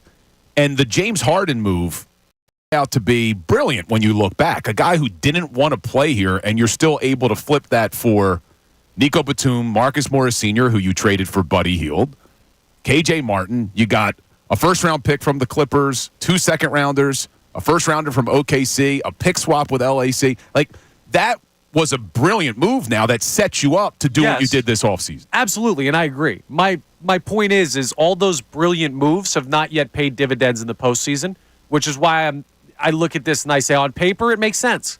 But I've said on paper these moves make sense for the past 5 or 6 years, and maybe it's the curse of the Sixers. I'm not taking a shot at Daryl Morey. I think he's made the right moves. The best moves he could have given the circumstances. And we are still in the same spot. So a lot of this is still prove it to me. Yeah, and last season, I know some fans are upset that they didn't upgrade more at the deadline last year, but it was a weird situation. No one moved. And you also didn't know what version of Joel was coming back. Really, and you know, I look at Nick Nurse kind of the same way as well. I think Nick Nurse is a great coach, but last year there were some things I didn't necessarily agree with. I didn't love that they couldn't figure out how to survive without Joel Embiid in the playoffs since they had all that time. But when you look at last year's team, the Sixers had 4 different teams last year. Yeah. Because they had the team that started the season where Harden's still on the roster. Then they have the team after you trade Harden. Then they had the team when Embiid is hurt. Then they have the team after the trade deadline when Embiid comes back. I mean, it really was a weird, funky year. So I'm hoping now you put this roster together. Daryl Morey, yes, has some work to do. A full season with Nick Nurse building all these pieces together. I'm excited. Buddy, here's my worry. Every year for the Sixers is kind of a weird year. Like, they don't have normal years. Things are different now. Things are different now. You see the meme of the lady yelling at her kid in the back of the car, why can't you just be normal? Like, that's every Sixers fan yelling at the Sixers, and some of it, not a fault of theirs. It's not a fault of the organization at all. They've made their fair share of missteps, but some of it's just unlucky, too. So I'm reserving judgment on this team until I see it in practice, but I will say that what they've done this offseason, I'm excited about. The track record shows me, the history with this era of Sixers basketball says, don't count your chickens before they're hatched. Just let it play out. How old are you? I'm 29. Yes, I'm 41. Yeah. I was born about a week after they won the title in '83. See, you're the problem. So neither one of us has ever seen anything great. I got one good year. 01, my high school senior year. I went to every playoff game, loved the ride all the way to the NBA Finals. It's the only time I've ever seen it. Do you think it's you? Do you think you've changed the universe? Bill Colarulo coming into this world has been the black mark on the Sixers' ability to compete for a championship. It's possible, man. I mean, anything's possible, but it has been frustrating. But I do think, and I think Tyrone says this a lot, you can't let the past dictate how you feel, right? You can't let someone broke your heart, you got to love again. It's this Sixers team, hopefully it's going to be different this year. Yes. Right? Hopefully it's going to be different. And, dude, I'm very easy to convince to be positive. If you listen to me a second on these airwaves, you know that. I turn around into positivity very quickly, even on things I'm upset about. And I'm not upset about the Sixers. I believe they're making good moves. I believe this is going to be a good basketball team, probably a great basketball team. And I'm ready for them to make more moves to bolster this roster. We're all broken Sixers fans to some extent at this point. And without a doubt. Yeah. I can't get out of that. But let's talk about a team that we're not broken. Well, I guess we should be broken kind with. of are brokenhearted. We're broken with every team in this city. We're just a broken fan base in some ways. But you shouldn't be broken with the Philadelphia Phillies because they are still the best team in baseball. They're still winning consistently in spite of the injuries they're facing right now. And we're starting to get closer. Rob Thompson talked about how you're progressing closer to Bryce Harper and Kyle Schwarber and JT Realmuto returning. No exact time frame. Nothing like, they're back on this day. But progress is being made. It seems like Kyle Schwarber could possibly be back before the All-Star break. Part of that is because he plays at the DH spot rather than actually playing a position. Easier for him to come back. Possible that Bryce Harper comes back slightly before, but it seems that the All-Star break is the mark of a potential return for Bryce Harper. So the backside of that Pittsburgh Pirates series on the back end would be where Harper would return. And that's about the time frame for JT Realmuto as well. Taijuan Walker is looking like late July, and Spencer Turnbull is looking at mid-August for a return. So those guys, the fifth starter position, that's why Michael Mercado's start last night in Chicago was huge. But, Bill, I know you have strong feelings about the return of these players and how you want to handle it. So what are your thoughts on a return date for Harper, Schwarber, and Realmuto? Yeah, I do have strong feelings on this. I would not bring back any of those big three until after the All-Star break. To me, the risk-reward isn't there. You're 9 games up on the Atlanta Braves in the NL East. Why rush these guys back? Other players are stepping up. It's a long season. The goal isn't to be 10 games up in July. The goal is so that you're healthy come October. The last thing I want to see is Schwarber or Harper or JT tweak something because you rushed them back because you wanted them to play against the Braves or the Dodgers before the break. It's not that important to me. It's a few more games. We knew it was going to be about 14, 15 games. They're 2-1 since Harper and Schwarber went out. They've held their own since Realmuto went out. Just get the break. Get to the All-Star break, rest these guys, make sure they're 100% healthy. Worst case scenario, even if you give up a few games in the NL East, you come out of the break against the Pirates, you're healthy, and now you go on your run. The goal is a World Series. It's not to be the best team in July. Couldn't agree with you more. And the fact that you wake up this morning 9 games up on the Braves in the National League East. John Kincade sent a text message last night to our group text that the magic number is 70.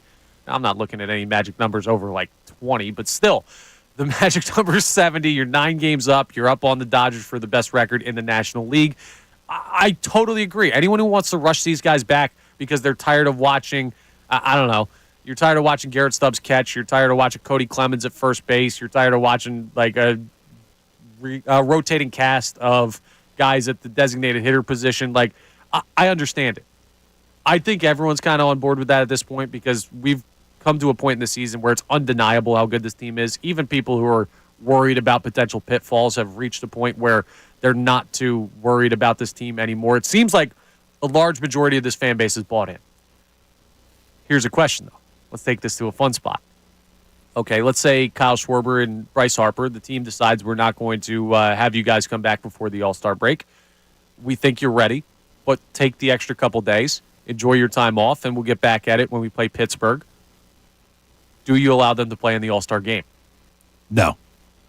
Bryce Harper is the leading vote getter in the National League. He is an automatic starter at first base in the All-Star game. He is having an MVP caliber season. He comes into your office and he says, I want to play in Texas. I want to represent this team. I want to be one of the faces of baseball. I want to play in the All-Star game. Your answer is flat no. My answer is I want to win a World Series. And I think Bryce Harper would agree. I think he would too. I don't think it's about going there. Look, he's been in All-Star games before. It's great. It's fun. Maybe he goes there. Just don't play. See, selfishly, like, I want him to play in the All-Star. Like, this is why I need you, Bill. This is why I need guys like John Kincade. I need people to reel me back in because I want to see Bryce Harper on the national stage. Like, what's the worst that could happen? It's also been a couple years since he's been on that stage but because he's been hurt and hasn't been voted in. Let's bring this full circle to what we were talking about earlier with the Sixers. It's Joel Embiid. What are you doing? It's the Joel Embiid memorial conversation because every time that dude makes an all-star team, it's a question of whether or not he should play. Well, it's funny because Bill made the point the other day that Bryce Harper should be discussed kind of in that same territory that Joel Embiid is in, where he might be injury-prone. But I don't feel the same thoughts when you bring up Embiid. I don't want him playing in the Olympics. I don't want him playing in the All-Star game. I want Embiid in the Olympics, and I want Bryce Harper in the All-Star game. I want him there. Like, I want Bryce Harper there. If this was Joel, yes, and he was coming back from injury, and there was a few games to go to the All-Star break, there's not a single fan in Philadelphia who would say, yeah, rush him back and let him play in the All-Star game. I totally get it, and I know I'm wrong here. Like, this is a dumb thought process, but you ever, like, this is the perfect example. You're having a night out. You've had 3 beers. You've got work early in the morning. 3? Right? Yeah. Man. What? I'm not having more than 1. Okay. If I got work in the morning. Well, I thought 3 was conservative. Bottom line is you're sitting there and you're like, man, this game I'm watching is going kind of long. I want that 4th beer. You know it's a bad idea. You know you're not supposed to. You know the morning's going to be tough the next day. Yeah. But you have it anyway. Like, I'm the have the 4th beer guy. And Bryce Harper playing in the All-Star game is a dumb decision. That's the 4th beer. But it's fun to watch. I know it's wrong. When push comes to shove, if I had the decision, I would tell them to sit it out. And, Bill, you know what it is? Remember your poll a couple weeks ago, who do you trust the most in the GMs? And yes, Daryl Morey got 2%. It's that Sixers stink. That's why people wouldn't want Embiid to play. That's why they voted Daryl Morey, the least responsible GM in the city right now. It's the Sixers stink that they don't get it done, and the Phillies do, so people are like, Bryce, go do whatever you want. Joel Embiid, go sit in a corner. You're not playing. Yeah, look, Connor just said it to me. There's bad luck around the Sixers organization, right? There is. We don't have that same feeling with the Phillies, but I just would shut all of these guys down. You look at the silver lining of an injury here. Maybe it helps Bryson Stott get out of the funk he's in by you have him leading off. Right. Trey Turner is able to now step up and be that guy. So when after the All-Star break, all these guys come back healthy, if you got Stott hitting, you got Turner hitting, and all them healthy. Boehm, Castellanos, Harper, Schwarber, Romuto, and and Luis Robert Jr. We can talk about that after the break. We will definitely discuss that. Now, that's not a discussion for today because that trade deadline is still ways away. But he's definitely a name we've thought about. The Phillies are in a good spot, though, and you're absolutely right, Bill. Keep until after the All-Star break. Coming up next, we're going to get some text reaction on everything, and we're going to set up a busy 8 o'clock hour as Adam Schefter joins us at the top of the hour. We got today's headlines still to come at 8:15 with Brendan Gunn. A lot of stuff on a busy day here on Kincade and Salciunas. More of your reaction to our topics coming up next. I'm Connor Thomas, in for Andrew Salciunas, back after this here on 97.5 The Fanatic. Now is the time to become...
97 here at the Fanatic Studios. Connor Thomas in for Andrew Salciunas. Bill Colarulo to my left. John Kincade, a little under the weather today, so we're hoping he feels better. He's got the next couple days off. So it'll just be, I guess, me and B. Gunn from the normal crew that you hear on the morning show. Brennan Gunn on the board for us today. Don't worry, we still have Adam Schefter as normal. It's Wednesday, so we'll talk to him coming up at 8 o'clock. After that, we'll have today's headlines with Brennan Gunn. And just like we had the past 2 days, the 9 o'clock hour, it's an Eagles hour here on Kincade Salciunas. Andrew DiCecco will be in for the first 2 segments of the 9 o'clock hour to talk about the latest on the Birds. I'm very excited.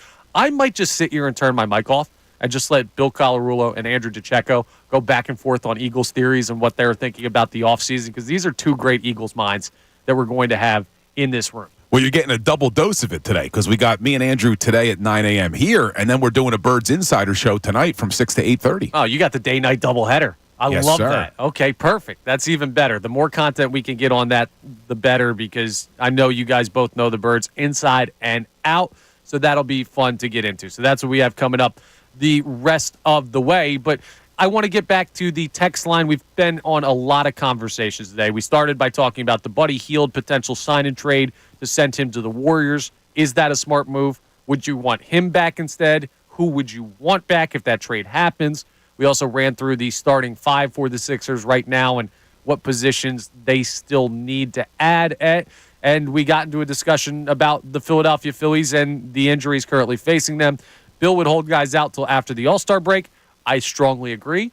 You can let me know your thoughts on all that. Oh, don't let me forget. I got to talk to the Ben Simmons folks again. If you could try and convince me Ben Simmons should be a Sixer, I think you're certifiably insane, but you could try as well. 610-632-0975 is the phone line to call in, text in. Brennan, what do we have on the text line? Yeah, we got somebody checking in saying after our starting 5 discussion, he says, I know a guy that can play the point guard position and the power forward position. He averages around 8 rebounds a game, plays elite defense, and multiple positions. Can you name who I'm thinking of? Yeah, Ben Simmons' character in 2K. Like, not in actual basketball, maybe in a video game these days. He's not that player anymore. Look, first of all, as bad as things got here in Philadelphia, there was a time when he was a good defender. I don't think he's that good of a defender anymore. I think he's lost a step. I can't believe this is a serious discussion, man. Let me tell you the only way this would work. If we had Dr. Frankenstein cut open my head and take my brain out and put it in Ben Simmons' body, or like took the brain of some other person and put it into Ben Simmons' body, you could potentially make this work. It's not the type of player he is. It's the makeup of the man. It's his willingness to play the sport.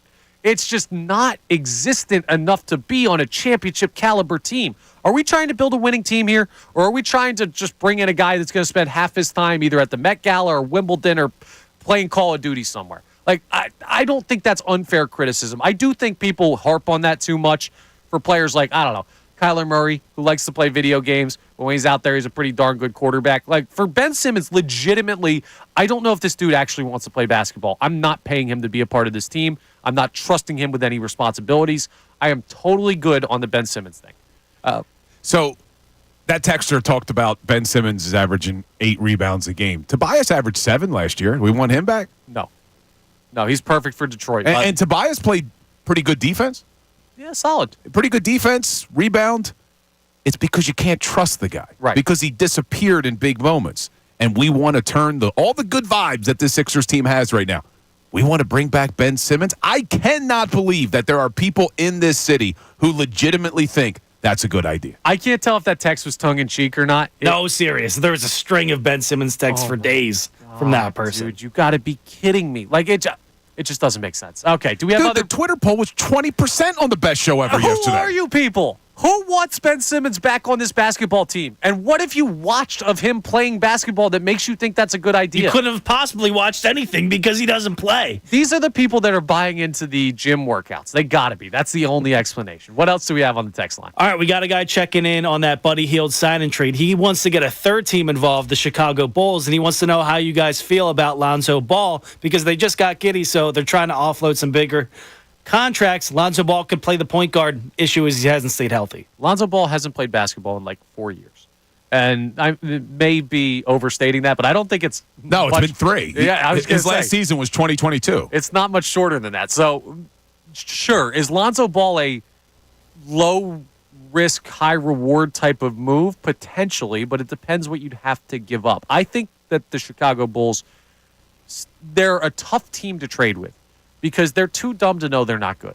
That's why Andre Drummond wasn't moved at the trade deadline. So you're dealing with a franchise that hasn't comfortably moved players. Zach LaVine should have been moved forever ago. I know that contract's an albatross, but you should have found a way to dump it. They could have got a lot more for Caruso last year, and then they trade him for Josh Giddey. Exactly. So they are really tough to pry these players away from. Lonzo Ball would seem to be a guy that should move, and there should be teams interested. We're talking about you can't trust Ben Simmons. You couldn't trust Tobias Harris. You can't trust a guy who hasn't played in a couple years. And also, you can't trust the health of a guy who hasn't. It's not him choosing not to play. He's had major health issues to the point where people thought his career may be over. I don't want that alongside Joel Embiid and Paul George. Like, I need someone available. Well, are you guys getting slightly concerned? These are the names that are being brought up. A Ben Simmons, Alonzo Ball, and older Kyle Lowry. Like, there's not those kind of guys out there that are going to be able to just fill that need and you're going to be comfortable with unless you're making a trade. That's why you do the sign and trade. You bring back a player that you can put in the top 8 on this team from the Golden State Warriors. You get some assets back because whatever player you're acquiring will probably not be to the level of Buddy Hield. And then you have more assets to potentially trade to fill out that point guard spot. We haven't explored trades for a potential point guard. We haven't fully explored trades for a starting power forward. I know the Dorian Finney-Smith conversation is out there, but as we've said all day today, that's kind of tricky, and the Nets are another one of those teams that are weird with moving their players.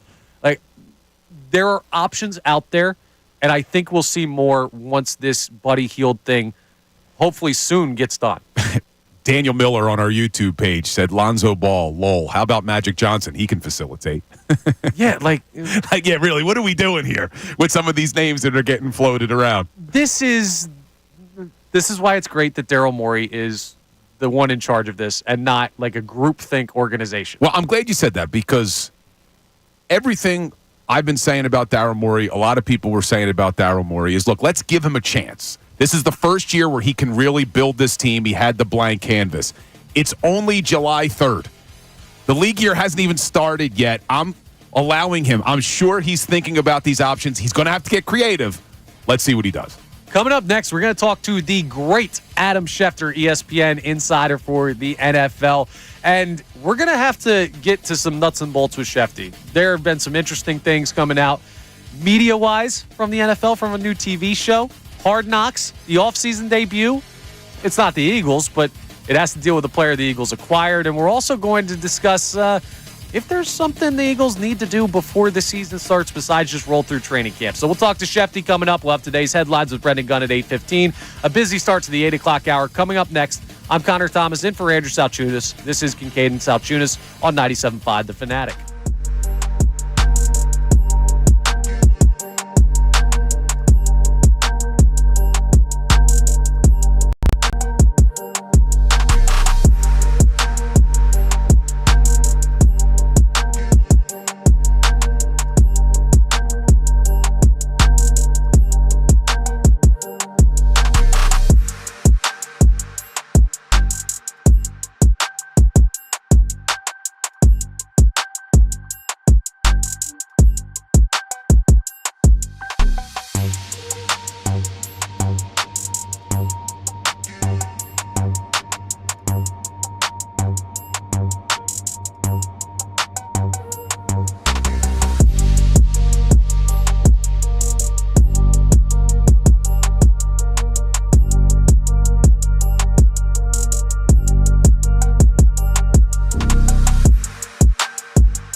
Salciunas this week as he's on vacation. Bill Colarulo in today for John Kincade, just taking a sick day. He'll be all right. We're hoping he feels better soon, and we'll be back next week because he has the next 2 days off already. So it's that summer vacation time for everybody. Yeah, but we're holding down the fort because we can be relied upon. And you know who can't be relied upon? Ben Simmons. So stop the conversation. I don't think the conversation is going to stop. It should, but it seems that we are in kind of the danger zone where people are just, I don't know. There's too much opportunity for people to come up with weird options for the Sixers to go through, and it's just I don't know that it's prudent for them to go that way with a player that isn't available and didn't work in the city, and we know mentally isn't that zoned in on playing basketball, all of that stuff. I do want to let you know about FanFest, though, as we await Adam Schefter joining us. 97.5 The Fanatic FanFest 2024 with FanDuel is Saturday, September 28th at Xfinity Live. Our first online ticket rate is next Monday, July 8th, 3 p.m. on 97.5thefanatic.com, so you don't want to miss your chance to get tickets for the biggest party of the year for Philadelphia sports fans. All the Fanatic hosts are going to be there, celebrity guests, Philly sports legends, all of this stuff, activities and games. So go to 97.5thefanatic.com for all the info there. So I got an update on Schefter for you guys. He currently deals with 2 phones. He's on customer service. He's calling us back in 2 seconds. Okay, he's calling into the line right now. Listen, of all the things that Adam Schefter is doing on the second phone, I didn't think it'd be customer service. Doesn't Adam Schefter have a guy for that? See, I wouldn't be surprised if Schefter's trying to get some news about a move the Eagles are making, because you know the Eagles love to be the talk of the town. And right now you got the Phillies are the best team in baseball. The Sixers signed Paul George. The Flyers got Michkov coming over from Russia. Eagles may be doing something to say, hey, get us back in the news. I think the Eagles are always in the news, but you're absolutely right. We know Howie Roseman has a bit of an ego. We know Jeffrey Lurie has a bit of an ego. These guys want to be talked about in this town, and I don't say that in a bad way. I say they know how powerful the Eagles brand is, so it could be. Or it just could be that Adam Schefter is on customer service hold, and that's what we've got working. What do we got, Brendan? So he wants to know if you want to get him now, but he might have to leave and go to the customer service, or if you want him to call back at 9. We'll go. We'll take him down if he's got to go. He's got to go. Right. We have Andrew DiCecco at 9. So we'll go to Adam Schefter in just a second. You got to check with him, Brad? All right. We'll take care of that. See, this is customer service. It makes things tough for everybody, even us radio hosts. But I do have some stuff we want to get into with Adam. And let's go to the Comcast Business Hotline now to talk to Adam Schefter, who's brought to you by Landis Block. Create your very own jaw-dropping backyard paradise online at landisbc.com. Adam, how you doing this morning? What's going on, guys? Happy 4th. Happy 4th. It sounds like you're dealing with a little customer service stuff. We appreciate you taking the time anyway to join us. Whenever you got to bounce off, completely understand. No problem. Now, if I have to bounce off, I'll call right back. But I started this call at 7:20. I've been on hold for about 40 minutes. My goodness. You don't have a guy for that? You're NFL national reporter Adam Schefter. Yeah, and I don't have a guy for that. I'm the guy for that. Okay, well, maybe we can set Brendan up to make those calls for you in the future. But appreciate you joining us. And I guess the place will start with the Eagles. We've had a lot of news in the city recently. The Flyers have made big moves. The Sixers have made big moves. Huge. The Phillies are having a great season. The Eagles are kind of in that quiet zone. What should we be looking for as something, a big storyline with the Eagles right now? When you think about this team, what's the first thing that comes to mind? Getting ready to report to training camp. I mean, look, the hay's in the barn, so to speak. If you're waiting for a big move now, they made enough big moves over the course of the offseason. That's what it is. And so now you just have to see how all of these pieces fit together, how they come together, how well they work together at training camp. We know about the coordinators. We know about the new free agents. We know about the draft picks. Nobody's making big moves in the NFL. The big move is going to training camp, reporting to camp, getting on the field for drills, starting to learn the new offensive and defensive systems. We know how different this offensive system is going to be for everybody there, so it's imperative that they learn it. But no, the moves are made. I mean, they'll be tweaking here and there based on injuries, based on performance, based on players that may or may not become available. But there's nothing that we're looking at on July 3rd saying today, boy, Paul George is going to become available, and the Eagles need to slot him in and see how they can juggle him into their salary cap situation. Adam, you say the big moves were already made. One of those big moves was signing Saquon Barkley. And last night, Hard Knocks with the New York Giants. And it sounded like John Mara, the owner of the Giants, wanted to keep Saquon. Joe Shen made the decision, hey, we need to build around Daniel Jones. What was your take on that? Well, they made a big bet on Daniel Jones. And it sounded like, to me, in the clip I saw, I didn't get to watch the full show, they wanted Saquon back, but they wanted him back at a certain price. And they had to be prepared for the idea that they were going to lose him, which they ultimately did to Philly. And look, the Saquon thing, I don't think it was just simple as that conversation that we saw last night. This goes back to last year and the year before and trying to get him signed to a long-term deal and not being able to get it done and franchise tagging him and then him signing that tag and reporting on the first day. I don't know how much that was or wasn't a part of the show. I didn't see it. But there's a long history here. And, again, that was part of the issue that everybody had. Like, you're paying Daniel Jones $35 million, I think was the number on average, and we're not paying Saquon Barkley. Like, how does that – in what universe does that work? But that's the NFL universe. That's the value of quarterbacks. That's been the value of running backs.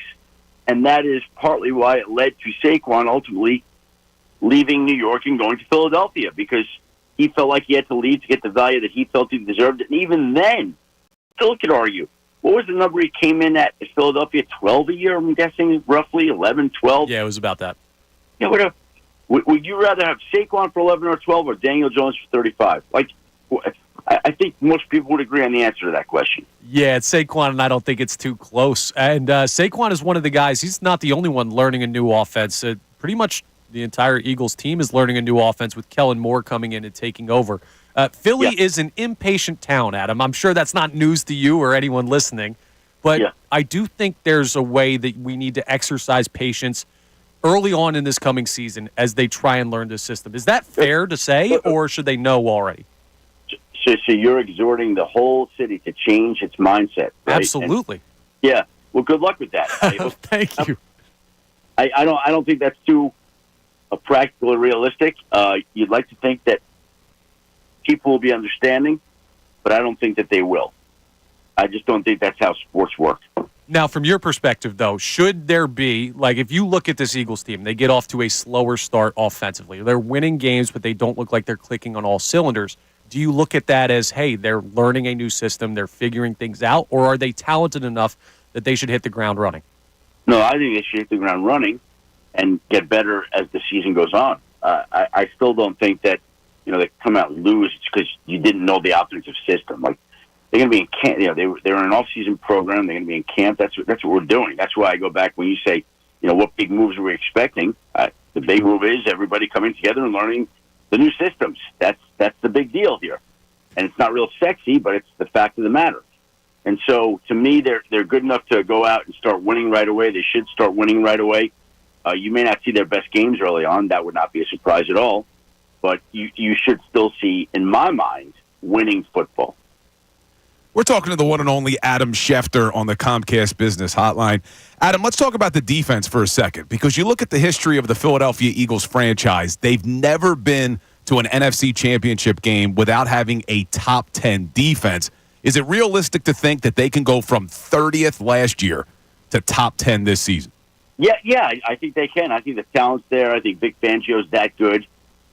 It's not going to be easy, of course, but they've got a lot of defensive talent, and they've got the right mindset and the right people pushing the buttons there. So, yes. Can they do it? Yes. Is it automatic? No, of course not. But that defense should be, I think, vastly improved, and I think you'll see a big difference over what it was last year. That was one of the elements that sunk the team last year. The defense. Hey, guys, hold on one second. Yeah, I'm sorry. Yep. All right, Adam's taking care of some. We'll place Adam on a quick hold. We'll get him back in a second, taking care of some customer service stuff. That's interesting that he's confident in the defense that way to make that leap. And he also seems very steadfast in that the Eagles should hit the ground running, which I understand where Adam's coming from. I'm just trying to be patient because I know how this fan base can be. I guess I'm trying to not change Philadelphia, but counterbalance how much this fan base might jump on a team that's still learning a system. So that's just where I'm at. Yeah, with the offense, I'm preaching patience because I hope that they come out firing on all cylinders, but I don't think there's any guarantee of it. With a new offensive coordinator, a lot of new plays and terminology, game plans. You also have a new center, a new right guard, a new running back. So there's a lot of changes where if they don't open up in Brazil, like they've been together for years, be patient. Be patient with this offense a little bit. That's where I'm at. I think they should still be able to win consistently, not constantly, but consistently to start the year. If they start out, 2-2, that's not great, but I guess kind of I understand it. But the ideal thing would be like 3-1 or better through those first 4 games. I'm not giving them too much of a grace period. I'm just saying I don't think they're going to look perfect to start the year. And in fairness, I don't think a lot of teams or any teams really do. The next thing I'm going to ask Adam, once we get him back from the customer service call that he's on, totally understand. We've all been there. That's one of the worst things in life. But we're going to talk about the division because you brought up the Saquon Barkley thing, Bill.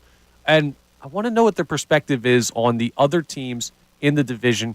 Have any of them really had that good of an offseason? I know Washington signed a lot of guys. Dallas hasn't really done too much, and CeeDee Lamb still hasn't shown up. And who knows what's going on up with the Giants. So we're in a very interesting spot in the division. So let's bring Adam Schefter back on.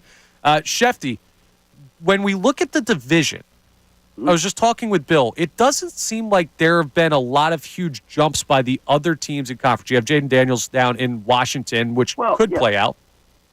But you look at let me just cut you off. You just don't know about that. Like, if Jaden Daniels is C.J. Stroud, then the Commanders are taking a huge jump not only now but for the next decade. We don't know what he is right now. We're waiting to see. The reports are positive, but we have no idea. If he's a really good quarterback, they're going to be dramatically different. So you can't think of the Commanders today of what the Commanders were last year or other years. One guy can transform that team. And he might. We don't know. We don't know what we're going to get. Gotcha. The Giants, I think you have an idea of what you're going to get. The Cowboys, I think they're going to be good, but it looks like they're dealing with a lot of issues. I don't know if they're going to be as improved. And then there's going to be some teams that suffer injuries during camp. Things that happen. Season unfolds. So you can't just look at division today, July 3rd, and think, okay, well, it's in Philly's control. Like, I think everybody would agree the division is Phillies to lose, and the Eagles should win the division. But there's a whole season to go. A whole season with a lot of storylines. And Jaden Daniels was the number 2 pick. If he's Zach Wilson, a former number 2 pick, they're going to wash out. If he's C.J. Stroud, the former number 2 pick, they're going to flourish. We don't know what he is yet. We got to wait and see. So obviously goal number 1 would be to win the division, but the ultimate goal is to try to get back to a Super Bowl. And to do that, you may be going through the San Francisco 49ers. What's the latest with them and Brandon Ayuk on their contract negotiations? It has been a process.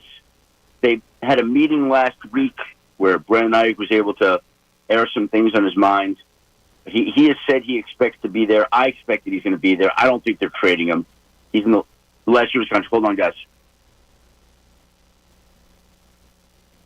All right, we'll place Adam back on hold there. A little bit of customer service issues again. So that was Adam Schefter joining us. Brendan, actually, we're coming up against it, so if you could just thank Adam. Not a great out there on our end, but that's okay. I totally get where we're at as far as that's concerned. The Brandon Ayuk thing's interesting. It sounds like it's not really progressing too much there. The whole thing in San Francisco is, look, as an Eagles fan, you look at the San Francisco 49ers, and obviously you're concerned. They destroyed us last year and really set them on that tailspin that they never recovered from.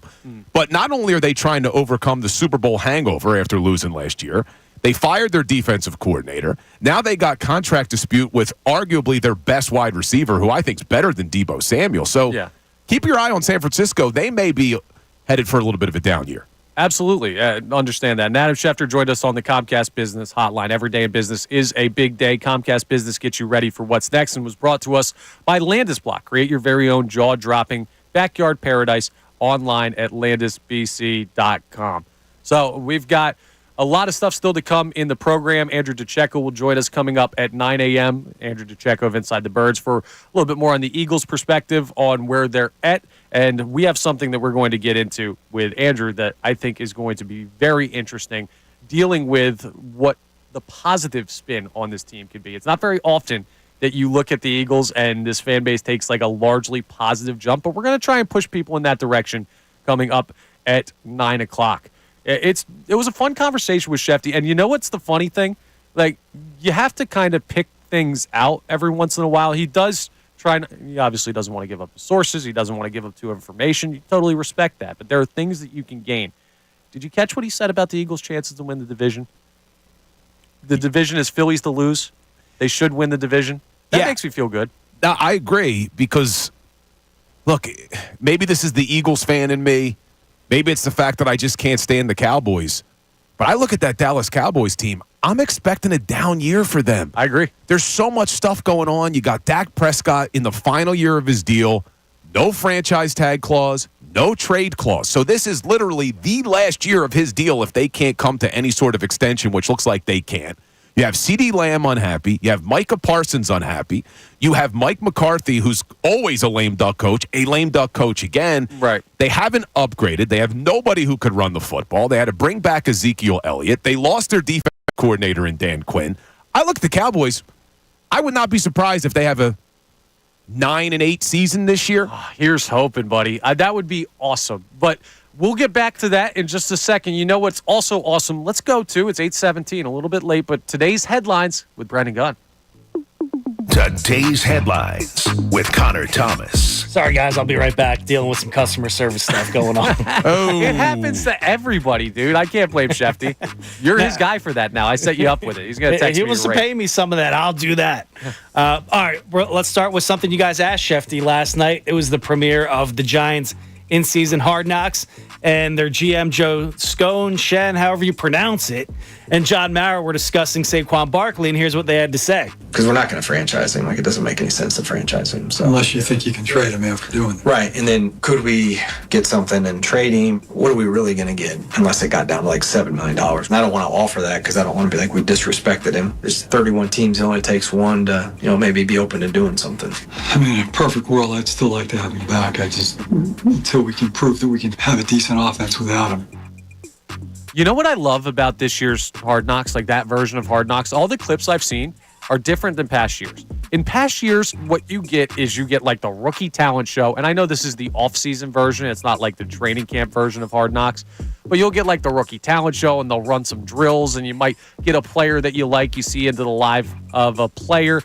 You're getting a lot of behind-the-scenes information on how deals get done, how trades get made, all kinds of stuff that is, honestly, if I was the Giants, I probably wouldn't want it out there. So it's impressive that NFL Network's able to put that together. It's just, what's not impressive, though, is that they gave Daniel Jones the contract they gave. They're idiots. I mean, you're talking close to $48 million cap hit this year. Jalen Hurts is at 13.5.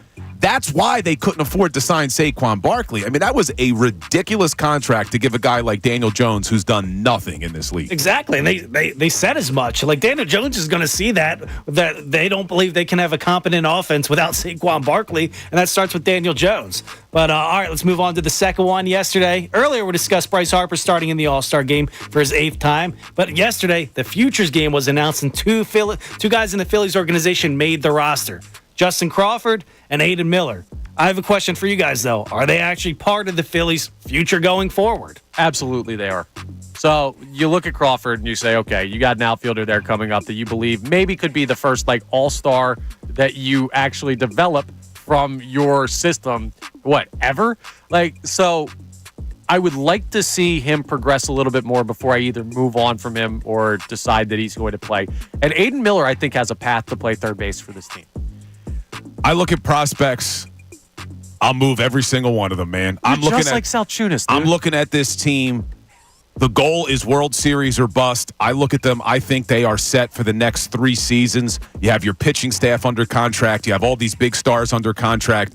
Move any prospect you have to win a damn World Series. I don't want to be if these guys pan out. No, Yeah, but make it happen now. Get me a proven commodity. Like, everybody knows the Golden Era team would have won multiple World Series if you kept Lou Morrison. No, that's not the Kyle point, though. Draybeck, Carlos How's Carrasco. Like, you Don would have had Brown doing multiple right there? We're getting rings. jumped here. Give me a second. Not every team that wins the World Series trades their top 3 prospects that year at the deadline. I'm all in favor of making smart trades, but those teams hang on to guys too, and you got a pretty damn good team already. At some point, you're not going to be able to pay all these guys. At some point, Alec Boehm's contract is going to come up where you have to give him a big deal. Bryson Stott's as well. Ranger Suarez is as well. You're going to have to throw out more money on top of Harper, Turner, Wheeler, Nola, all of these deals that you've already thrown out there. You're going to have to find a catcher somewhere, and you're going to have to do it at a premium. So in 2-3 years, when Alec Boehm's up for a big deal and Aiden Miller is progressing through the system, you might make a concession at third base. And it's going to suck if you have to move on from Alec Boehm. But you could have Aiden Miller there, and the same thing could happen in the outfield with Crawford. So, no, I'm not moving on from those guys. The key word there is you could. Could. I'd rather have, what do you call it? My damn trophy? Is that what Middleton called it? I want the damn trophy back. I don't care about if a prospect turns out to be a good player down the road. Get the damn trophy back. We want it in 2024, not 2028, when these prospects are maybe going to win you one. I want it this year. What I'm saying is you can have both.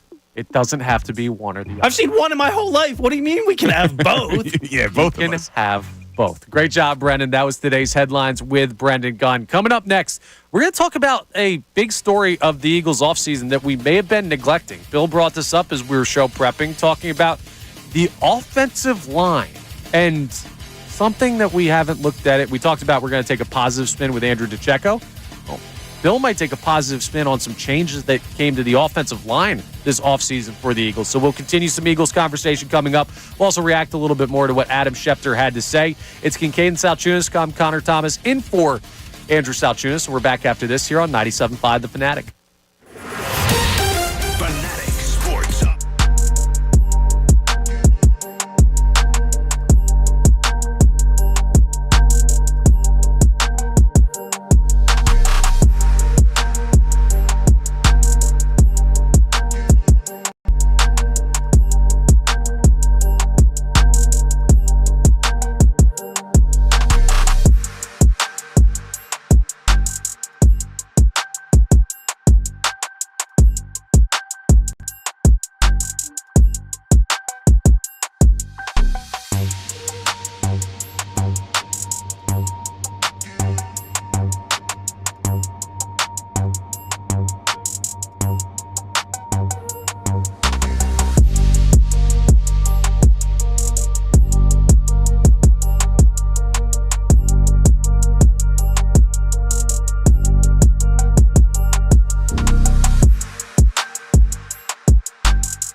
and Salciunas. I forgot to get to it. I hope you have a safe drive into work. I normally say that at 8 because Andrew always says that at 8. And I feel like if I don't tell people to have a safe drive into work, well, then maybe they won't. And I can't have that on my conscience, Bill.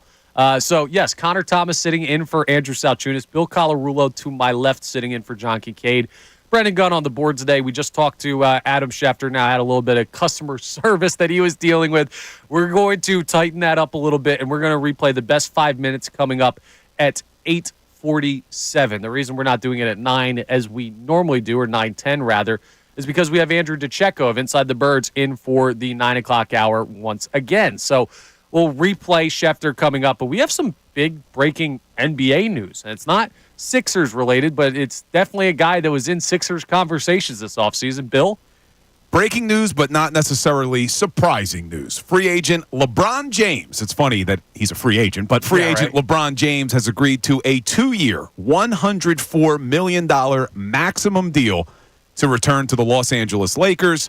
Deal includes player option and a no-trade clause. This is according to Woj, who always gets it right. I would say that's pretty solidly reported then. So LeBron James back to the Lakers. Not a huge surprise there after J.J. Redick becomes the head coach, after they draft Bronny in the second round.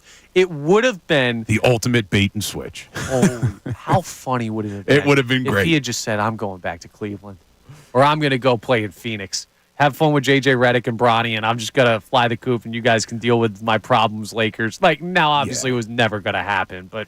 Now, it seemed that he was always going to go back to L.A. That was my pipe dream. When I was saying, hey, what do I want to see the Sixers do? Plan A was Paul George, but pipe dream was LeBron James. Right. Plan whatever letter you could create before A, if you would make one up, is LeBron James. That's number one overall. But, yeah, you kind of got the sense that it just wasn't going to happen. It's always been a pipe dream for Philadelphia. He didn't even take a meeting with the Sixers last time. They were in flight, too. I know, and you meet with Rich Paul rather than actually getting to talk to LeBron. So, thoughts and prayers for Andrew Salciunas, who was dying on the hill that LeBron James could still come here. That officially closes today, so unfortunately that doesn't work out. LeBron's going to have a tough time in the West, though. Yeah, I don't really see that Lakers team as being overly competitive. I don't know. It's nice that he gets to play with his son. That Western Conference is tough. They don't really have the horses, it seems, to compete. So have fun out there, buddy. It's just LeBron opts out because the rumor was he was going to take less money so that they could go out and sign another player. They strike out on everybody, I guess. So now he ends up saying, nah, give me my max money. Yeah, I wonder how Lakers fans are feeling about that. I would have liked to have him on the Sixers, but... they're not paying attention. No. The only Lakers fans that are paying attention are the Dallas Cowboys and New York Yankees fans. That's true. That's true. But the people in L.A., they don't know what's going on with the basketball team right now. The Lakers are having a very Cowboy-esque offseason. So those front-runner fans are probably having a rough time right now with their favorite teams. You rats. But bottom line is the LeBron James dream is that if you were still holding on to that. So that is the news out of the NBA. And, of course, if anything breaks with LeBron, we got to get to that. 610-632-0975 is the phone number to jump into the program today. We're going to get to a little bit of reaction on our big topics on what the Sixers need to do. It sounds like, I was just talking with Bob Cooney out there during the break, that the Buddy Hield sign and trade is becoming more complicated. That there's not just a simple sign and trade with the Warriors, but there could be 3, 4, as many as 5 teams that end up involved in this deal. So that's getting more complicated by the minute, but it makes me more excited because I looked at the Golden State Warriors roster, and the only guy that I was like, that kind of fits was Dario Saric. That was the only guy on that roster that I was like, you could also get assets in addition to. He fills a need. Maybe it's my bias of wanting the homie back here in Philadelphia, but that was what I saw as far as a potential addition from the Warriors. Now, if you bring other teams into the mix, who knows? You got a huge cachet of players that you could potentially end up with and assets as well by moving on from Buddy Hield. So I like that more than the initial report from Shams last night, which is just Sixers and Warriors working on a deal. We'll see how that progresses. It seems like things are moving quickly as far as those conversations are concerned. And this is why we have to be patient. We have to give Daryl Morey an opportunity to still make moves and see what he can add to this team. And Buddy Hield right now is an unrestricted free agent. So anything you get in return is gravy. I mean, he was going to just walk away anyway. So if you're able to do something, but it is more exciting that there could be 5 teams involved because maybe you are getting a player here. Maybe you're getting a point guard. Maybe you're getting another 4. So we'll see. It feels more like a possibility now than earlier this morning when we talked about Sham's tweet from last night. So it's another step in the right direction for the Sixers doing what they need to do to fill out the rest of this starting lineup. You can chime in on any of those topics that we just ran through, as well as why you believe Ben Simmons could possibly work here, because there should be no earthly explanation to the positive of that. All of that at 610-632-0975. You can call in, you can text in. Now, Bill, you said something interesting to me about the Eagles' offensive line and the offseason changes that came with it, with the Jason Kelce retirement. Do you actually think that there's a way this offensive line is better? I think they can be. I think they can be because you look at the offensive line right now. Well, let's start on the left side. You have Jordan Mailata, Landon Dickerson. Right. 2 guys who have not hit their ceiling yet. There's a reason why the Philadelphia Eagles gave them contract extensions. It's because they expect both of them to take another leap this season. I think Jordan Mailata is going to grow into being one of the best left tackles in the league, maybe make his first Pro Bowl this year. I think people are worried about that too because he had a down season last year. It was kind of this presumed thing that, we found this diamond in the rough, and then he takes a bit of a step back. So it'd be really nice to see him have a great year. So you see Jordan Mailata take a leap. You see Landon Dickerson take a leap. So now your left side of the line, better than it was last year, right? Well, then let's look at the center position. You're not replacing Jason Kelce. You will never replace Jason Kelce. There's only one Jason Kelce. But what you are doing is you're moving Cam Jurgens from right guard to his natural position. The reason you drafted him is because he's a center. We haven't really seen him play the position outside of the preseason 2 years ago, but he looked very good. That's why you drafted him. So as long as he's serviceable at center, now you look at your right guard. That's going to be the key as to whether or not this offensive line can be better because Jurgens was out of position last year. Sua Opeta was okay. The game Tyler Steen played wasn't very good. If you're able to get more quality right guard play, and you still have Lane Johnson, who best right tackle in the game, in my opinion. Yeah. That's why I think the offensive line can be better. The center position won't be, but all 4 of the other positions should be. Lane Johnson, just give us what you've given us. But if right guard's better, left guard's better, left tackle's better, I think you have a better offensive line. It's a strong argument. Now, here's something I'd ask you. I want your opinion on this. Does Lane Johnson kind of touch into the natural regression period of his career this year? We've been talking about how great he has been for how long of a time, but you see Jason Kelce hang it up. You see Fletcher Cox hang it up. You say Brandon Graham say, this is my last year. Do you worry that Lane Johnson, we're going to see the regression of age this year that could make it tough on that right side for the line to figure out, especially since he doesn't know who's playing right guard next to him? Look, he's 34, so there's always that possibility. But we really haven't seen him, outside of some injuries slowing him down at times where he's missed games. The guy's been dominant, so I'm expecting him to continue to be. And you look at their winning percentage with Lane Johnson compared to without. It's unbelievable. They have a .626 winning percentage with, a .389 winning percentage without. So I'm expecting more of the same from Lane Johnson. He takes care of his body. He knows how to be ready for the season. I think you're going to see another strong year. You just have to hope he stays healthy. Hey, man, listen, Jason Kelce, we talked about, when's that age regression coming? When is he going to start to hit the backside of his career? I don't want to see him kind of limp his way to retirement. And then guess what? He just played at an all-pro level forever until he decided, I don't want to do this anymore. Maybe we'll get that from Lane Johnson. He's certainly talented enough, too. That's just the only one of the guys. I guess the tackles both have question marks to me, not major ones. But will Jordan Mailata bounce back? Will Lane Johnson continue his level of production based on age? And then let's talk about that. But Jordan Mailata, I know you're saying a bounce back year. I don't think it was that bad last season. I thought it was more good than bad. There were times where everybody struggled on that offense, especially down the stretch, and there's a million reasons for it. But I think Jordan Mailata has gotten better every single season, and I'm expecting more of the same. It is crazy that this guy just started playing football a few years ago. But I don't think it was that bad last year. It's just the reason he hasn't made a Pro Bowl yet is because some of the best left tackles in the game are in the NFC. Yeah. That's what makes it difficult. But I think you're going to see him improve again. I think he's going to be a lot better this season. It's a strong argument. How do you feel about that? You can call or text us at 610-632-0975. I put out my concerns, and outside of that, whoever plays right guard, you're right, Cam Jurgens is in his more natural position, and you have two options that the Eagles seem to like in Tyler Steen and Mekhi Becton that are duking it out right now. We'll see what happens in training camp. You made a strong argument for why this offensive line could be better than last year, and that should be music to people's ears because of the issue they had with pressure, protection, everything that kind of plagued the Eagles' offense last year, and some of that deals with the coaching as well. Brendan, let's go back. We haven't checked in with our friends on the text line.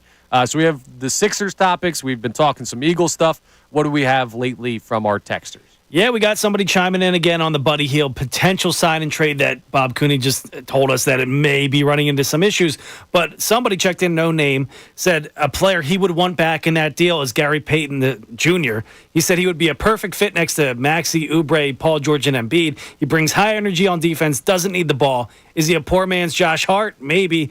But he will also help alleviate Embiid on the defensive end of the floor where he's not going to have to make up for everybody else's lapses on defense. Well, listen, with how you've committed your money to Paul George and Tyrese Maxey and Joel Embiid, there's a chance that every player you get is a poor man something. Like, the Sixers do have room to fill out their roster. They do have cap space to fill out their roster, but they're not going to do it by getting these top level role players unless they go via trade, just simply because you want to leave some of these options open to fill out your starting lineup. So if Gary Payton's going to start, Gary Payton II, of course not the OG glove. If Gary Payton II is going to start, I don't love that. If he's going to be a bench piece that's a ball handler that's going to bring you defense, I don't mind that coming back in the trade. I think that can be a valuable piece. So an interesting option there. But now, and I'm sure that text came in before I brought up what Bob was telling us about multiple teams involved, it's not just the Warriors roster. You're looking at a bunch of different teams with a bunch of different point guards, with a bunch of different power forwards that could be involved in this, that could lead to a player coming back that maybe does end up in the starting lineup. And you also have to accept that the other two guys in the starting lineup, alongside Maxey, George, and Embiid, might not look like true starters on a championship team. This team's going to live and die with the big three, and that's just how they've been built. So you got to trust it. Not the process, but the players. Yeah, and it's a pretty damn good big three to start with. So it is. Tim Bontemps told us yesterday the best trio in the NBA. So we'll see if that holds true. Coming up next, we're going to do this a little bit earlier. We normally do it at 9:10, but the best 5 minutes of Adam Schefter will condense a little bit with the breakups that we had in that interview. So you can hear that coming up next. And then we'll go to Andrew DiCecco at the top of the hour for the latest thoughts from the man from Inside the Birds. I'm Connor Thomas. This is Kincade Salciunas, 97.5 The Fanatic. Kincade and Salciunas, weekday morning 6 to 10. Conversations that will make you think are here.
sitting in for Andrew Salciunas. Bill Colarulo alongside me, sitting in for John Kincade. And we're going to play for you coming up the best 5 minutes of Adam Schefter.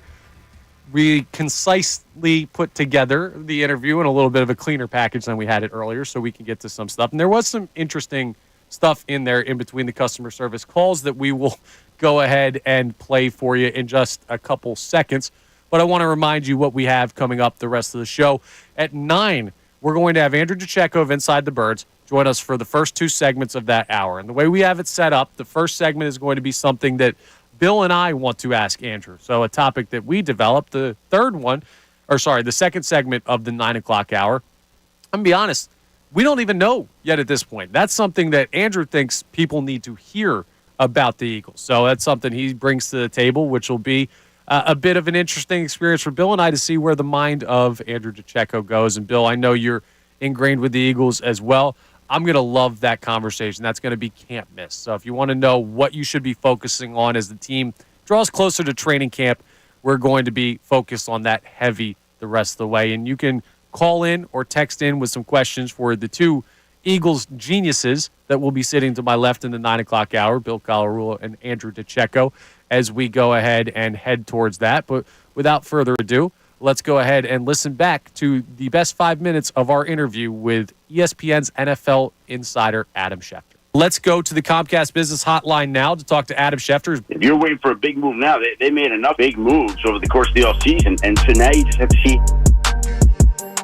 come together, how well they work together at training camp. We know about the coordinators. We know about the new free agents. We know about the draft pick. Nobody's making big moves in the NFL. The big move is going to training camp, reporting to camp, getting on the field for drills, starting to learn the new offensive and defensive systems. We know how different this offensive system is going to be for everybody there, so it's imperative that they learn it. But no, the moves are made. They'll be tweaking here and there based on injuries, based on performance, based on players that may or may not become available, but there's nothing that we're looking at on July 3rd saying today, boy, Paul George is going to become available, and the Eagles need to slot him in and see how they can juggle him into their salary cap situation. They made a big bet on Daniel Jones, and it sounded like the clip they wanted Saquon back, but they wanted him back at a certain price, and they had to be prepared for the idea that they were going to lose him, which they ultimately did to Philly. And look, the Saquon thing, I don't think it was just simple as that conversation that we saw last night. This goes back to last year and the year before, and trying to get him signed to a long-term deal and not being able to get it done, and franchise tagging him, and then him signing that tag and reporting on the first day. There's a long history here. And again, that was part of the issue that everybody had. Like, you're paying Daniel Jones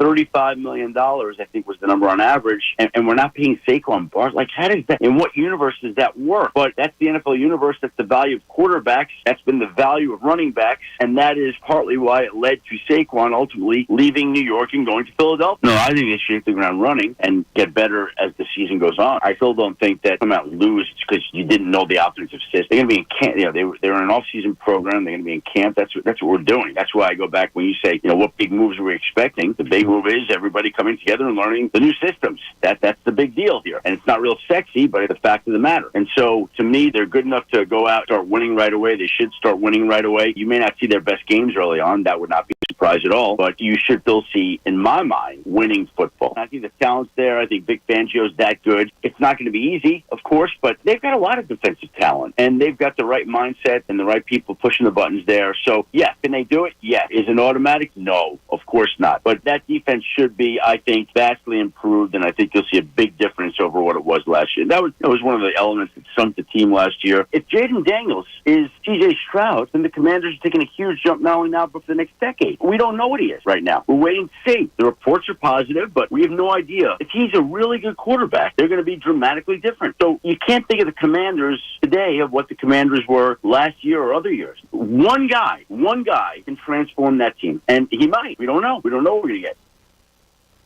There it is, the fastest 5 minutes of Adam Schefter there. Of course, we had a little bit we had to clean up because of the customer service stuff, but some very interesting stuff in there. To me, the biggest takeaways, one, it seems like Adam Schefter believes in the ceiling of Jaden Daniels a little bit. Like, he did bring up if he's Zach Wilson, a former number 2 overall pick, like, Washington doesn't make a jump at all. But if he's C.J. Stroud, well, that's a whole nother conversation.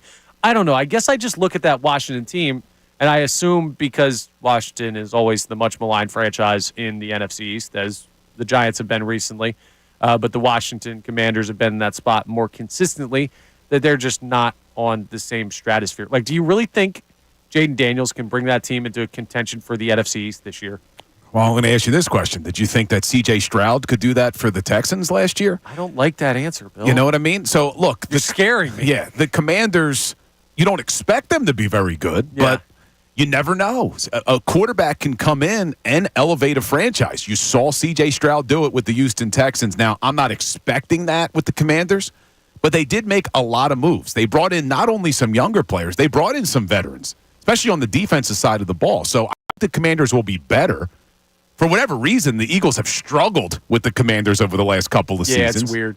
But I agree with Schefter. The NFC East should be the Eagles to lose. I think the Cowboys have a lot of issues. I think the Giants still have a lot of issues.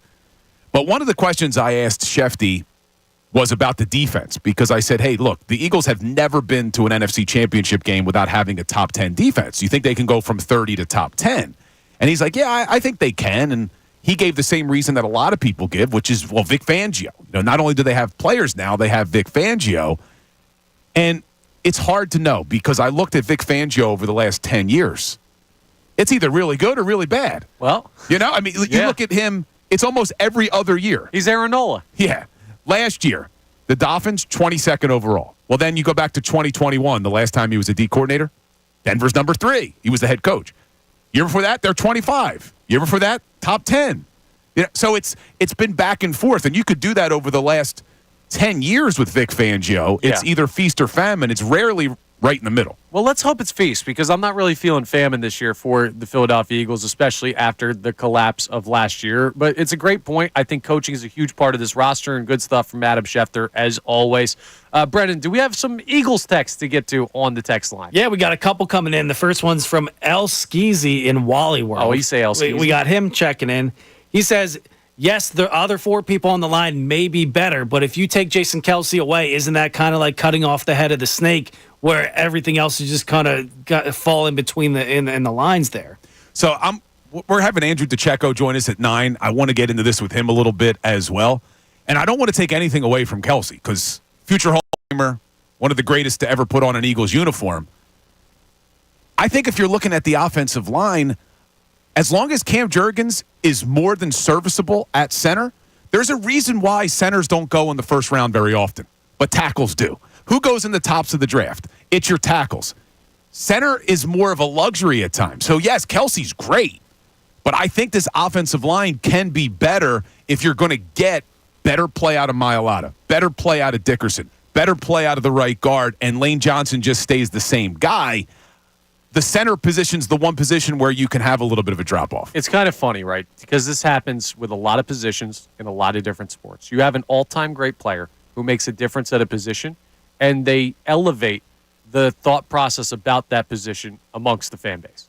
Like, you see it, honestly, you could see it at the guard position with Brandon Brooks back in the day, too, because it's very similar to the center. You don't see them go as high as the tackle. It's the same type of situation. You had it forever, and you're like, well, how in the world do we ever replace this guy? And then you realize, oh, well, the tackles will take care of it. Jason Kelce will take care of it. You're absolutely right. The center isn't necessarily a position where you need an all-pro to be successful. Does it help? Yeah, but you can survive without it. And I think a lot of fans are going to be pleasantly surprised with how good Cam Jurgens is at center. Really? I know we only saw it in the preseason 2 years ago, but if you go back, because Kelce missed that whole preseason with an injury, so Jurgens played with the first unit, he is very similar. Now, I'm not putting him on Kelce's level, but he is Jason very Kelce Jr. similar in the style of center that he is. He's athletic. He can get down the field. He can get to that second level. We'll talk to Andrew after the break about it, but I really think that Cam Jurgens is going to impress a lot of fans at center this year. That's good stuff on my guy Cammy Lotions. That's been his nickname since he's been drafted.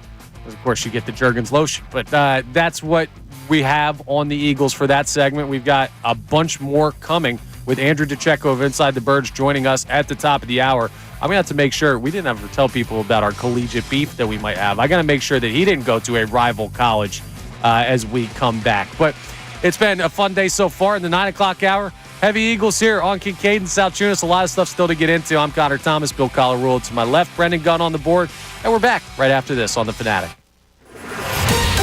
Fanatic Sports Update. Trey Turner goes yard twice. I'm Brendan Gunn, and this update is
reality based on how last season ended. But I want to get as positive as we can get with this team, just for a little bit.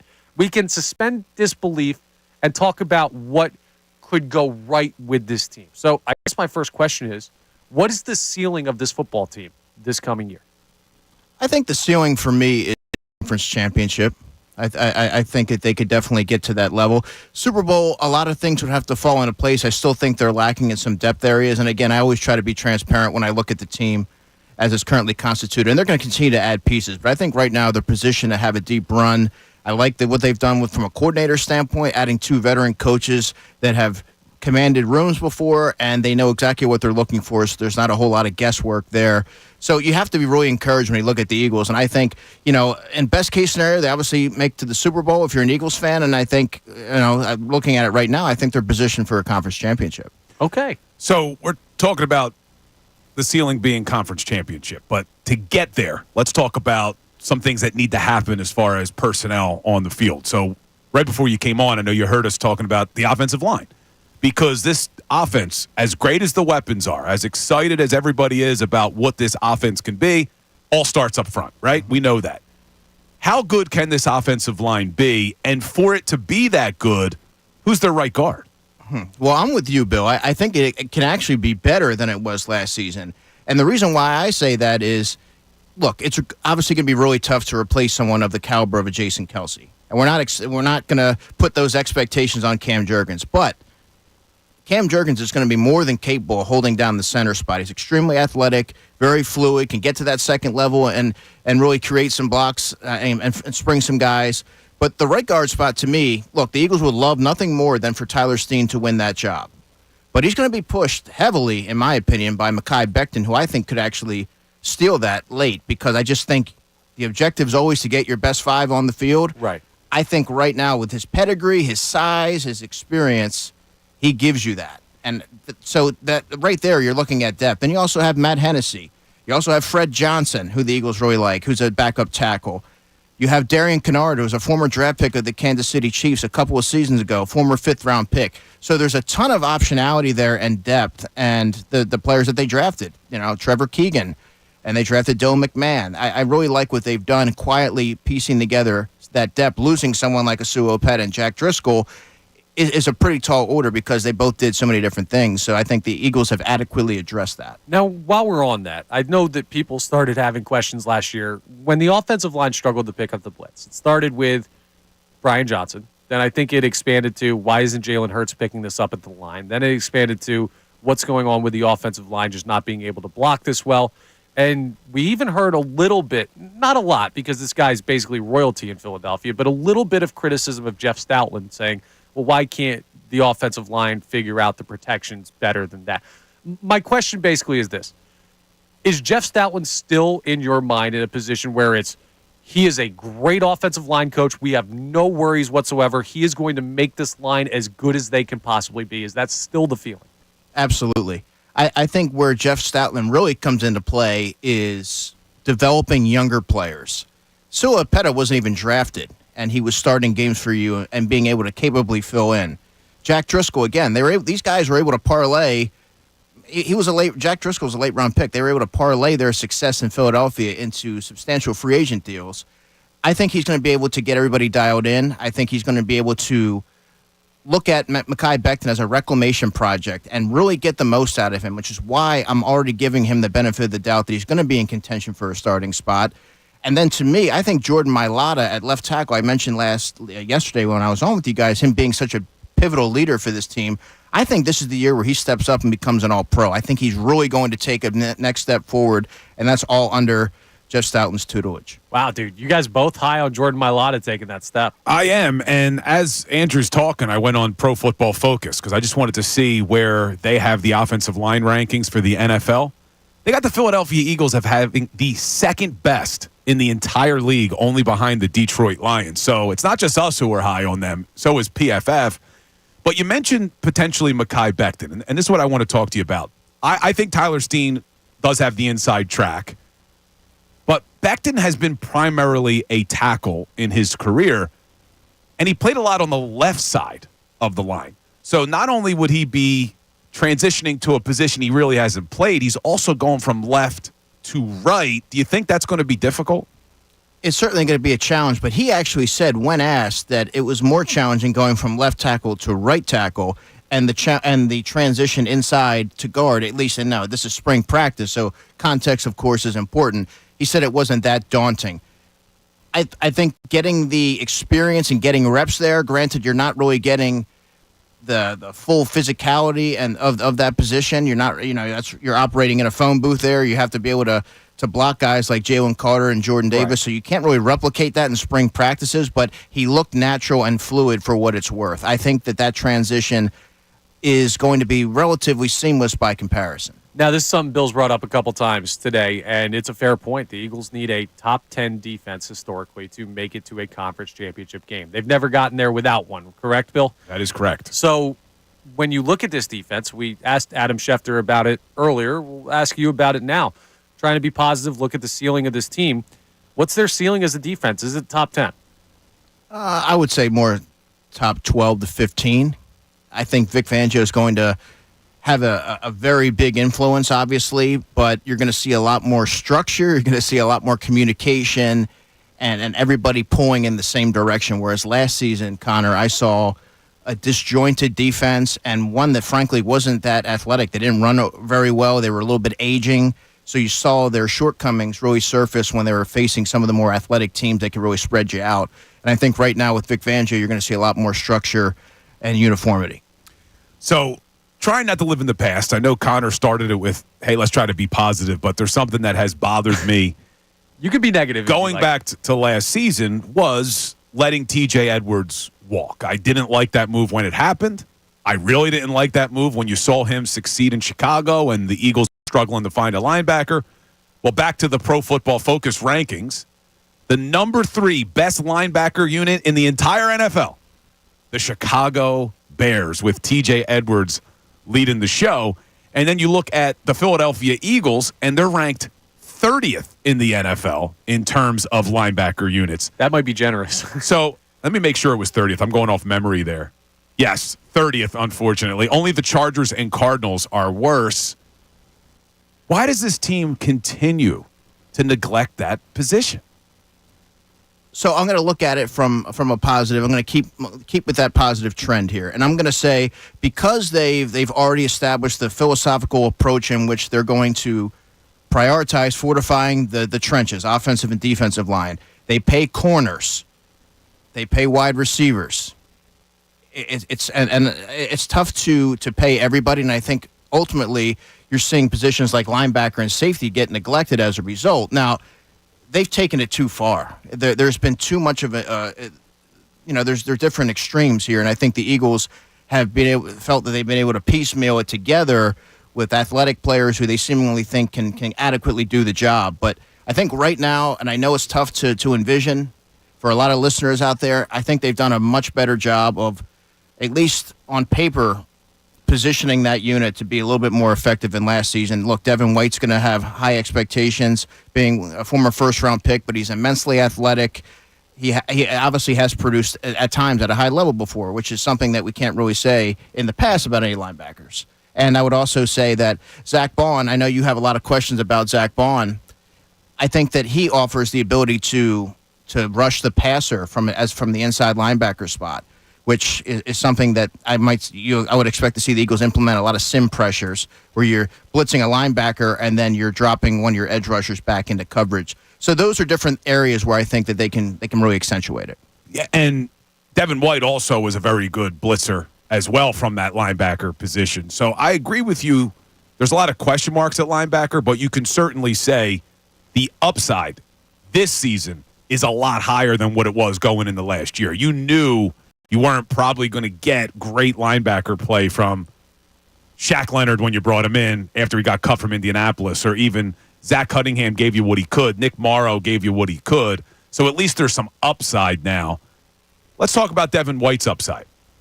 Do you see this as a guy who's really going to benefit from a change of scenery, a new defensive coordinator, and how good can Devin White be? Could we be looking at a Pro Bowl linebacker?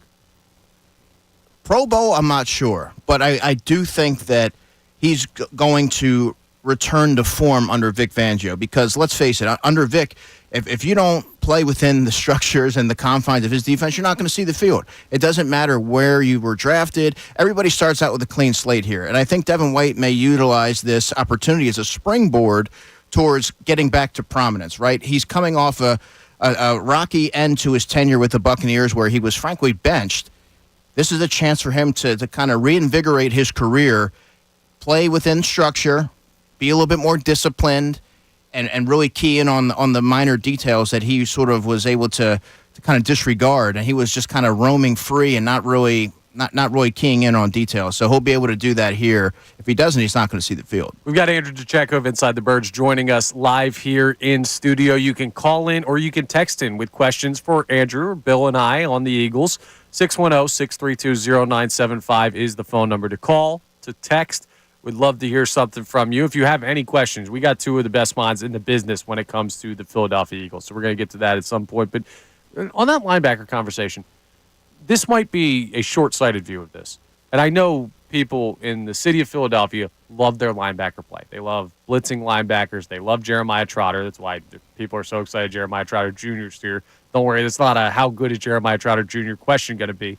But when you talk about like the upside of the linebackers, how much does it matter? In the modern NFL, how much does that position really affect you if you have a strong secondary and a strong pass rush? I think it's still very critical in the sense that you're seeing so many move tight ends that can really beat you in a multitude of ways and affect that second level. To have a linebacker that can roam sideline to sideline, almost be like that hybrid type of safety linebacker, and you need that athletic player that can really match up with some of those guys like a Dallas Goedert, because Goddard's going to be too big for corners and too athletic for a lot of safeties. So I think that finding that common ground there is so critical, which is why you're starting to see the Eagles go a little bit more athletic base with Devin White, and I think that their hope is that he's going to be able to match up with some of those type of players. Gotcha. Yeah, and you look at the Final Four last year. Who was left in the NFL? The 49ers, you have the Kansas City Chiefs, the Baltimore Ravens, the Detroit Lions. All four of those teams are getting some pretty quality linebacker play. Yeah, so Fred I think that's Warner, Jack Campbell. I mean, you're talking about Fred Warner, best linebacker in the game, in my opinion. You look at the Baltimore Ravens, not only the Roquan Smith, but they had Patrick Queen last year. So I do think there's a lot of value to having good linebackers. Now, to Connor's point, though, what can help these linebackers more than anything? Strong play from our defensive tackles. So if Jalen Carter can have a big year, Jordan Davis can have a big year, Milton Williams, who I'm still shocked hasn't got his contract extension yet, if he has a big year, me and you could play linebacker and maybe be successful. Obviously, a big role for Jordan Davis this year isn't necessarily going to be reflected in the stat sheet, right? He's not going to be a high sack player. He's not going to be someone that gets a ton of tackles for loss, but he is going to be somebody that keeps linebackers clean, keeps guys off of getting to that second level and covering up guys like Nakobe Dean and players like that who aren't as big physically and can't take on those blocks head on. So to Bill's point, I agree with you wholeheartedly, but they definitely need to be able to make some plays. That second level has been really a glaring deficiency for the Eagles, and they've been very susceptible. They need more elevated play from that, no doubt. And I think Vic Fangio, with that background, is going to definitely help. So maybe not as important as linebackers were in the early 2000s, but important still in certain cases. Now, funny you brought up Jalen Carter, guys. We actually have a text here about Jalen Carter, a question, I believe. So, Brendan, what do we have on the text? Yeah, we got CJ from Chester checking in. He says, it's fair to assume that Jalen Hurts has to be your best player as the quarterback. It's the most important position in sports. But is it fair to assume that Jalen Carter has to be the second best player on the team? Because we all saw what the 2022 Eagles were when they got pressure on the quarterback, and we need to get that again, and Jalen Carter's the best player in our defensive line. So does he have to be the second best player on the Birds? Is that guy watching my Instagram videos? I just did a video on that exact point, saying that Jalen Hurts is clearly the most important Eagle, but the second most important would be Jalen Carter, and that was the reason I gave. You go back to 2022, Andrew, number one in sacks, no coincidence, number one in pass defense. Last year, they dropped to number 19 in sacks. They dropped to 30th in pass defense. So I think Jalen Carter is the most important player on that defense. What are you? Absolutely. He is the foundational building block for that defense. And nothing affects quarterback play more than pressure up the middle. Moving quarterbacks off their spot, forcing them to be hasty with their reads. And then when you look at it in terms of you're losing Fletcher Cox. He has 5 sacks for you. He was their most consistent player defensively. That veteran presence is gone. You are the player that they're looking towards. You were drafted high, and you are that centerpiece, so you have to deliver. I agree 100%. Is that too much pressure to put on a kid going into his second NFL season and a guy who clearly hit the rookie wall partway through last year? Like Jordan Davis, I know he's not a pass rusher. He's been here longer. Milton Williams, playing for a big deal potentially after this season. Like, he's been here. He's shown more ability. You have edge rushers and Bryce Huff and Josh Sweat that need to step up. Like, why is Jalen Carter the guy that gets it? Is he just that talented? With great power comes great responsibility. Yeah, all right, Spider-Man. Yes, that's how I look at him. He's incredibly talented. Look, the startup costs are out of the way. Year 1's done. Year 2, you are the player that they're looking towards to make the play and be a difference maker. So he's going to have to step up. I mean, Milton Williams is another player, guys, that, Bill, you and I have talked about him quite a bit. I like him a lot, yeah. I think he's going to have a really big season. And I know you mentioned you're surprised that he hasn't gotten an extension yet. It takes 2 to tango there. I think sometimes that could be player-driven as well, right? If he knows he's going to play more and the defense is going to position him to have a pretty successful season, he may be looking to cash in after. He's betting on himself a little bit. Yeah, no, it would make sense for him taking a risk and betting on himself. But we were talking about the offensive line earlier, and I said it's not necessarily fair to ask Cam Jurgens to replace Jason Kelce. Jason Kelce's a legend. Well, I'm not giving the same benefit to Jalen Carter. You have to replace the legend Fletcher Cox. It's as simple as that. It is asking a lot of a second-year player. You are trying to replace one of the best to ever do it in Philadelphia. That's just the nature of the beast, man. You got drafted 9th overall. You came in with a lot of praise. You started off last season playing like the defensive rookie of the year.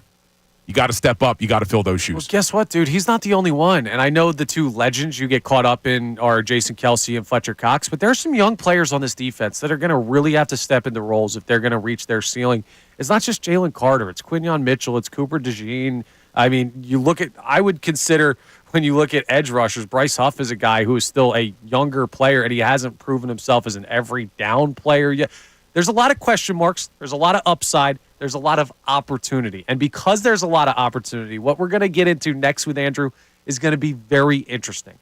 You know how you watch training camp, and it's Jalen Hurts did this, and AJ did this, and then most of the reporting are a bunch of dudes you never heard of that you don't know who they are, and you find out week 1 that, oh, this guy's important for this team. Oh, he made the roster. He's playing in a big spot.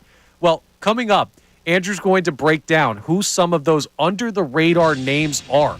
You're going to be able to go to your friends and tell them, hey, keep an eye on this guy for the Eagles, because I got this feeling. I think Andrew will be okay if you take credit for it, but I got this feeling that this guy's going to have a year. So you're going to want to be tuned in coming up next as we get that insight from Andrew and Bill.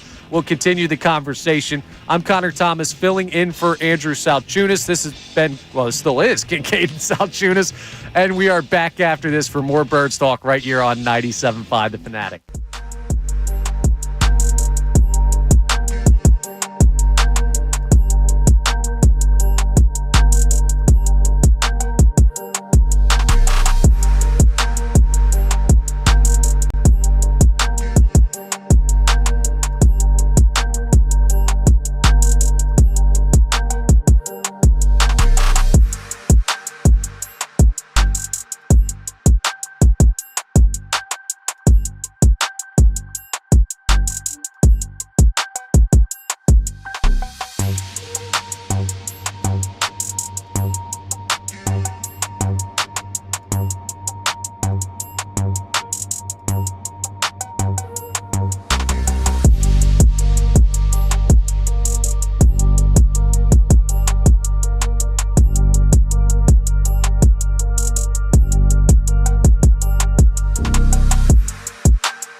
Kincade today. He's just a little under the weather.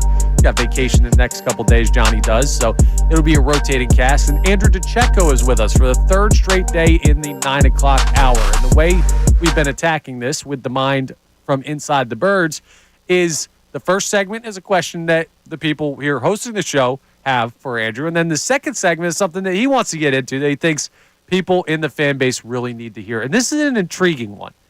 The standout players at training camp, these under-the-radar players that you might not expect to have a big season, a big camp, make the roster even, but they always pop up. And some of them become really integral parts of teams. So, Andrew, why don't you start us off with some of the names, or maybe just one of the names that you think is going to be a breakout name for the Eagles in training camp? Yeah, I have a few for you. So, at one offensively would be wide receiver Joseph Ngata, and he was on the team last summer. He was on the practice squad for the entirety of the 2023 season, but I spoke to multiple people, and the first thing that they say about him is that he's one of the hardest workers that they've ever been around. Couple that with him being a big-bodied wide receiver, I think that when the pads come on is where he's really going to shine. He almost went the distance last summer, couldn't quite finish the deal. Knowing that you've been in the system for a year, I think that he's going to give some defensive backs some fits this summer, so we'll have to see what happens there. Defensively, Ben Van Sumeren, linebacker. We talked about linebacker and how they've sort of altered the landscape of that position. Well, he may be somebody who unseats someone like an Oren Burks because he's a second-year player. He's immensely athletic. I think he runs like a 4.4, 4.3 if you ask him, jumps a 40-inch vertical, and he's a core member of special teams. So, I mean, when you see that kind of upside, I think that's really he's going to be able to endear himself to Vic Fangio. You also like the price tag there, and you want to keep that young talent because I do think he's one of the guys that might get claimed through waivers. And then defensively, in the backfield, I would say Tyler Hall. He's a corner who the Eagles acquired from the Raiders in free agency. Probably has the quickest feet of any of the defensive backs there. I think that he's really sticky in coverage. He's a nickel-only player, but keeping him, who doesn't have the injury history of an Avonte Maddox, could make some sense. And he also got some first-team reps in spring. So take that for what it's worth. But I think that he's somebody that I would certainly be keeping an eye on when you're trying to file away your 53-man roster projections. Fair enough. And I know that you and Bill, before we came on the air, you guys had a bit of a Wonder Twins power activate moment. And is that reference too old? I don't know. But anyway. I know what you're talking about. Yes. But maybe not all of our listeners do. But yeah, we knew this segment was coming up, and I said to Andrew, do you have a training camp darling? And we both said at the exact same time, Johnny Wilson. You said that. I was like, oh, Johnny Wilson. Yeah, because 6'6", 230 out of Florida State, he is definitely going to be the guy that you see the Instagram video making the one-handed grab over a corner, and everyone's going to be like, oh, Johnny Wilson. Calm down. He is a 6th-round rookie, so you don't expect much from him. But let me ask you, because you mentioned Joseph Ngata at wide receiver. And during minicamp, when certain players weren't there, Ngata was your starting wide receiver on the outside, which to me signaled they're really weak at that position outside of their top two. But do you think Joseph Ngata can be the answer there? Does he provide enough depth, or do you see the Eagles maybe bringing in a veteran wide receiver before camp? As a 5 or a 6, but it's going to matter what he's able to do on special teams because that's the main question that comes with Johnny Wilson. As your 5th or 6th receiver, you have to be able to contribute on special teams. So that's why that's going to be so critical for him to establish that Joseph Ngata has. To what degree, we're going to have to see what Michael Clay thinks of his ability in that area. But he didn't actually impress that much, Joseph, in his first-team reps. Again, this is spring. He's not a fast guy. He's not a twitchy guy. He doesn't create a whole lot of separation, but he's a big-body possession guy that I think is really going to stand out when the pads come on and you're able to get a little bit more physical. I've tried – no, go ahead. No, I just had one more question about wide receiver because – obviously, they brought in Devontae Parker, hoping that maybe he could contribute there. He retires. Wide receiver 3 has been a position we've wanted upgraded for a couple of years. Last year, they didn't get much out of the combination Quez, Olamide Zaccheaus, and Julio Jones. Paris Campbell, he's a name where I'm intrigued. 2 years ago in Indianapolis, pretty good season. Last year with the Giants, terrible season. Was that because it was the Giants, or is that because Paris Campbell's not the answer? how much can we expect Paris Campbell to contribute at that third wide receiver spot? Yeah, I think that was a byproduct of that offense, and sometimes you get caught in that malaise. So your practice habits aren't necessarily as smooth, or your attention to detail isn't what it's supposed to be. But I think coming into a winning culture like the Eagles have established is going to ultimately bring the best out of Paris Campbell. He's athletic, he's fast, and almost reinvigorated playing with a quarterback like Jalen Hurts. I think he's really going to take a big step forward. He shined a little bit in spring. He looked like he established a rapport with Jalen, which is really interesting to me because whenever you bring in a new weapon, at least under the Jalen Hurts regime, it's taken a little bit of time for him to really trust that target and feed them. So I think that's something to keep an eye on moving forward. Right now, he would be your third. I know this is a nuts fan base, so if you have like a sleeper player that you're like, will this guy make the roster? How's he going to look in training camp? You want to ask, you can call in or text in 610-632-0975. Now, I'm trying to grow as a person and as a sports fan, and one of my deficiencies in football is sometimes I do still default to treating the NFL like Madden. And for that reason, talk me out of John Ross. When I see John Ross on this team and I see the speed and I know that he can still run with the best of them, but he has other deficiencies in his game, it's hard for me to look at that and not think, does he have a shot at making some noise in camp? Now, I'll say this here. I didn't write about this. I didn't tweet about this, but I asked Zach McPherson at his charity event, the 7-on-7 Summer Classic in New Jersey, at the end of it, hey, is there a player that's sort of off the radar that a lot of folks should be keeping an eye on? He said, can I go offense? I said, sure. He said, John Ross has been cooking. He said, John Ross has been cooking. Look, he caught the eyes of a lot of players, so now he's got to be able to stay healthy and continue to build on that momentum. If he's able to do that, there's an open competition there. He still has the juice. He still has the long speed, but now it becomes, can you be able to be consistent and put that all together? I have a hard time getting on board with the John Ross love. I get it.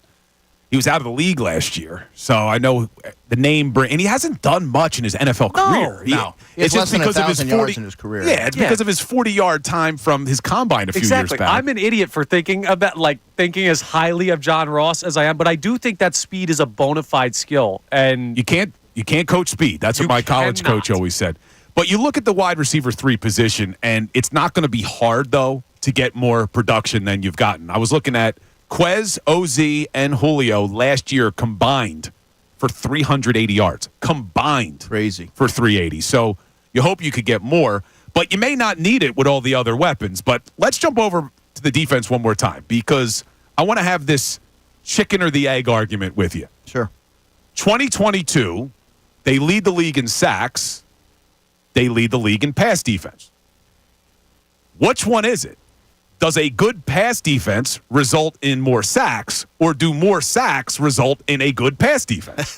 It's more sacks result in a good pass defense. Always. It's so hard to cover in this league because it's so skewed towards the offense having that dominance that in order to disrupt that, you need to have a pass rush that can get home with regularity. And I think the Eagles, at least on paper, think that they've done that. They've gotten younger and more athletic, so we're going to have to see. But that, to me, is the biggest question mark looking at the defense. What, the pass rush? The pass rush, yeah. Well, yeah, you lost Hassan Reddick. You didn't lose him. You voluntarily traded him away. Right. You bring in Bryce Huff, who last year gets double-digit sacks, but we haven't seen him play more than 480 snaps in his career. To put that into perspective for people, both years that Hassan Reddick was here, he played over 800. Mm-hmm. So you're asking a lot of Bryce Huff. We haven't seen Nolan Smith do it yet. He played just 188 snaps last season. That's 16%. So there's a big question mark there. Yeah. They're trying to replace a lot of production. Josh Sweat last year showed me he's not an 800-snap guy. When they asked him to do more, he disappeared. So you are trying to replace a lot. And as we were talking earlier about Jalen Carter replacing Fletcher Cox, Fletcher was still playing at an extremely high level. If he wanted to come back this year, he could have come back and probably played for all 32 teams. They would want him. Oh, absolutely. He was their most consistent player defensively. Yeah, and I love that both him and Jason Kelce went out in a position where they were still playing well. Not at necessarily the top of their game, but they didn't limp their way to the finish a la Jason Peters. Like that makes me feel so much better. Now, I think we need to have a discussion about something. This may be under the radar as far as a position in general. You see Saquon get signed as a running back, and you say, okay, that position's taken care of. But the Eagles have basically always liked their rotations. The last time they didn't have a rotational setup at running back was LaShawn McCoy. Yeah. And even there, you still had other guys that had opportunities. So Kenneth Gainwell is back. Boston Scott is not.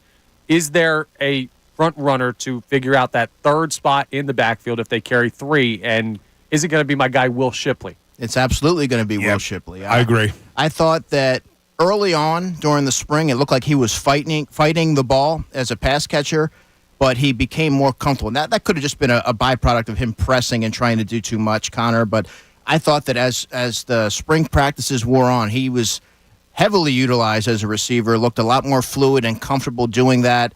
So I think that he's going to be someone that could even eat into Kenneth Gainwell's snaps this year. Wow. I think the Eagles were aided by the fact that Will Shipley couldn't run at the combine. Because at his pro day, he ran a 4.39 40, which would have been third best amongst running backs.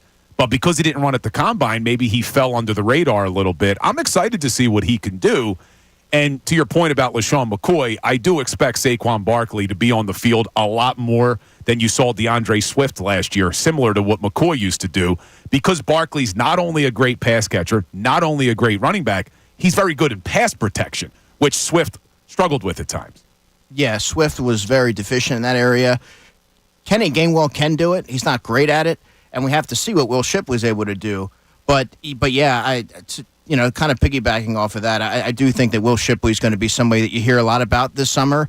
He sort of ran away with that offensive player of the spring towards the end of that from the practices that were open to the media.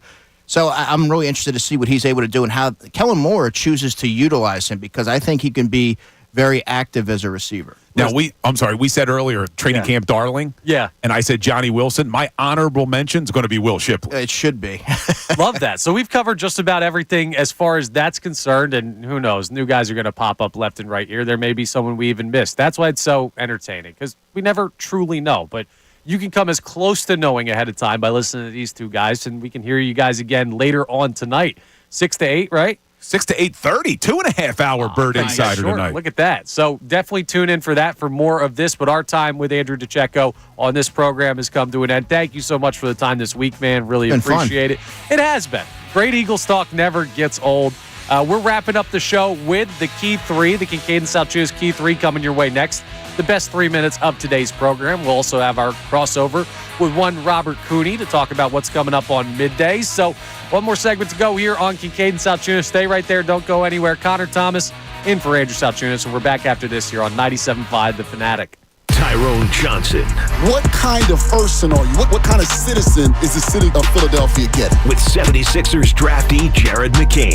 I'm just a positive person. I mean, I'm just ready to work. I think I'm the hardest worker in the draft, and I reach goals, and I set out my goals, and I work as hard as I can to get there. And a Dembona. I feel like my energy off the bench, to be able to bring spark off the bench defensively and offensively for the team. The newsmakers are on the best show ever. Weekdays 2 to 6. 97.5 The Fanatic and 97.5thefanatic.com. What's the number one reason most men don't seek medical help for their ED? Cost? Embarrassment? Or all the talk about needles and knives? At Forge Medical Group, we understand that nobody's a fan of sharp objects down there. That's why we offer focused wave therapy and radial shockwave therapy, which use acoustic pressure waves to open existing blood vessels and stimulate the growth of new ones, with absolutely no cutting, slicing, stitches, or injections. While radial shockwave therapy is known for treating superficial tissue and focused wave therapy is used for deep tissue issues, we found using a combination of the two therapies at once is much more effective than using one or the other by itself. Guys, don't spend another night on the sideline. Call today about the winning lineup at Forge Medical Group. Appointments fill up fast, so call 610-632-8181 now or visit forgemedicalgroup.com. That's forgemedicalgroup.com. The light is fading, your hands are sore, and the last tool's been put away. Now is the time to feel the satisfaction that comes with a job well done. But when you get your tools from Harbor Freight, something about the job feels a little different. Your wallet. Because we believe that everyone deserves hardworking tools at hardworking prices. And that's what we have here. So, whatever you do, do it for less at Harbor Freight. The boys in blue travel to the Windy City this Wednesday night to take on Chicago Fire FC. Kickoff set for 8:30 p.m. Don't miss a second of the action. Watch every Union game this season on the MLS Season Pass on Apple TV. Tune in all season long to 975thefanatic.com, the Fanatic app, or on your smart speaker. 97.5 The Fanatic is your official 2024 Union Radio broadcast partner, presented by Live Casino and Hotel, Philadelphia. Hello. May I talk to my lawyer? Unfortunately, he's out on the golf court. I mean, in court. Can I take a message? Another message. Is he using these as scorecards? Just call Rand and Mike Spear already. Rand and Mike will treat you like family. Not to mention they've won over $750 million for their clients. Hello? Should I be writing this down? Nope. We're done here. Here, now dial 1-800-90-LEGAL or start your injury claim online by visiting randspear.com. Were you uninvited to game night? Do you play board games with the ferocious intensity of an iron-fisted oligarch? Have friends left game night asking, how do you sleep at night? Then you should get a mattress from Mattress Firm. They can help anyone sleep. Get to Mattress Firm's July 4th sale and save $500 on Tempur-Breeze mattresses. Plus, get a $300 instant gift, all with free and fast delivery. Get matched at Mattress Firm. Sleep at night. Restrictions apply. See store or website for details. The insight on baseball you need to hear. Jason Stark joins the best show ever today at 4:25. Brought to you by Everfresh Juices and Juice Drinks. Nature's refreshment. 97.5 The Fanatic and 97.5thefanatic.com. This is Kincade and Salciunas, Philadelphia Sports Talk. 97.5 The Fanatic. 9:45. Kincade and Salciunas here, 97.5 The Fanatic Studios. Connor Thomas sitting in for Andrew Salciunas, Bill Colarulo to my left. And we've had ourselves a busy morning between Adam Schefter, Andrew DiCecco, the news about Buddy Hield and what could be a 3 or 4 or 5 team potential sign and trade. There's going to be a lot of stuff. It feels like things are brewing on the Sixers front, and it feels like we could have a busy rest of the week as we continue to work through the holiday. That's what I'm going to say. I hope so. I mean, one, as a Sixers fan, I want to see them upgrade the team. But two, it'd be nice to have things to talk about all weekend. It definitely would be. Our work is not done for the week, but it is just about done for the day. So without further ado, let's listen in to the Kincade and Salciunas Key 3. Now, the Kincade and Salciunas Key 3. Today's best. Warriors and 76ers have been in deep discussions working to finalize the deal for one of the NBA's best three-point shooters. Now, my initial reaction is, damn, man, I would have really liked to see Buddy Hield back on this basketball team. I would have liked to see him have more time alongside Joel Embiid. That being said, when you bring in Paul George, he is kind of Buddy Hield on major steroids. Like, he does so much more for the team in a very similar role to what Buddy Hield at his best would employ for this team. And I don't really see Buddy Hield as like a high-level bench piece. I don't know that you can do that with the money you already have committed between Embiid, Maxey, and Paul George now, and the roster spots you still need to fill out. No, I think they should hit the ground running and get better as the season goes on. I still don't think that come out and lose because you didn't know the offensive system. They're going to be in camp. You know, they're in an off-season program. They're going to be in camp. That's what we're doing. That's why I go back when you say, you know, what big moves are we expecting? The big move is everybody coming together and learning the new systems. That's the big deal here. And it's not real sexy, but it's a fact of the matter. And so, to me, they're good enough to go out and start winning right away. They should start winning right away. You may not see their best games early on. That would not be a surprise at all. But you should still see, in my mind, winning football. The power forward being a position that the Sixers need to add. There's a guy out in Golden State that the Sixers are very familiar with that, Bill, I would love to see them add. Through the sign and trade, Dario Saric. Bring back the homie. Will he come over? West Coast to East Coast is not the same thing as Europe to East Coast, but do you think that that is a realistic target for the Philadelphia 76ers? And that will Dario do enough for this team in a role? I don't know that he's a starting power forward. That's the problem. And I was looking at his numbers over the last few seasons. He only averaged 17 minutes last year, 14 minutes the 3 years prior. So I'm not sure you could expect this guy to come in and play 30 minutes a game. But his style of play does fit this team. In what world do you think bringing Ben Simmons back to this basketball team is a good idea? idea. I do not care about fit with Ben Simmons. You know where he does not fit? Mentally with this fan base. Makeup-wise with a winning basketball team. I do not believe the guy is a winning basketball player. Ben Simmons is the farthest thing from a dog. The last time he's been in the playoffs is when that famous picture of him refusing to go up in that Atlanta Hawks series. You can't bring a guy like that back. Even put aside all of our history with him, put aside what he said about the fan base, put all of that aside. If you just look at what he's done over the last 3 seasons, he's not a good basketball player anymore. No. He's just not. And if you want to put the mental stuff aside on whether or not he wants to play basketball, you just look at his physical makeup now. His back injury has taken its toll on him. He's not as good of a defender as he used to be. We know he's never going to turn into a shooter. I don't care about the offseason workout videos anymore. Michael Mercado goes out there, gives you 5 strong innings, allows 1 run on a home run, only allowed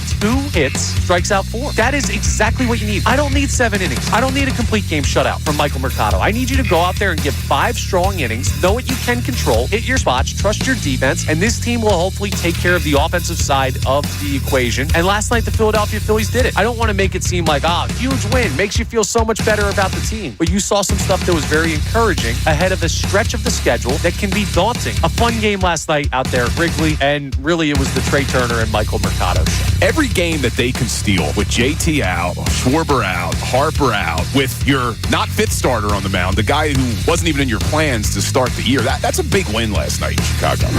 He didn't have time to play with Joel. I give him the benefit of the doubt there, but the fact that he was afraid to shoot the ball for his first 3 playoff games, it got to the point where they couldn't even trust the guy. Give him 0 minutes game 4 and 5. He does explode in game 6, so you give him that credit, but he's not a foxhole guy. Well, I don't know about that. What do you mean he's not a foxhole guy? You can't trust.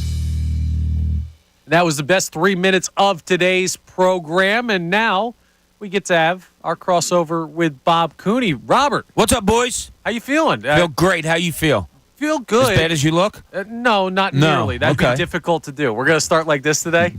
We start like this every day. What are you talking about? That's a fair point. I'm just teasing. The best is right before we come on the air, Bob said, are people really talking about bringing Ben Simmons back? Oh, yeah, they are. It's funny. No, I was listening to Tyrone yesterday. We had one caller yesterday that mentioned his name, and we poo-pooed it so much right away. And the guy was like, oh, okay. Nobody else brought it up with us yesterday. Yeah, we had some texts this morning, Bob. I couldn't believe it. Yeah, that's just never no way. Gonna happen. No. Now, what I will ask you though is, yesterday you said you were starting to feel a little bit antsy with the Sixers. There are guys going off the board, and they've slowed down with what they're doing. Does the Buddy Hield news make you feel like there are things percolating? It makes me feel like, okay, here's the game plan, the blueprint of what Daryl Morey's looking to do next, because.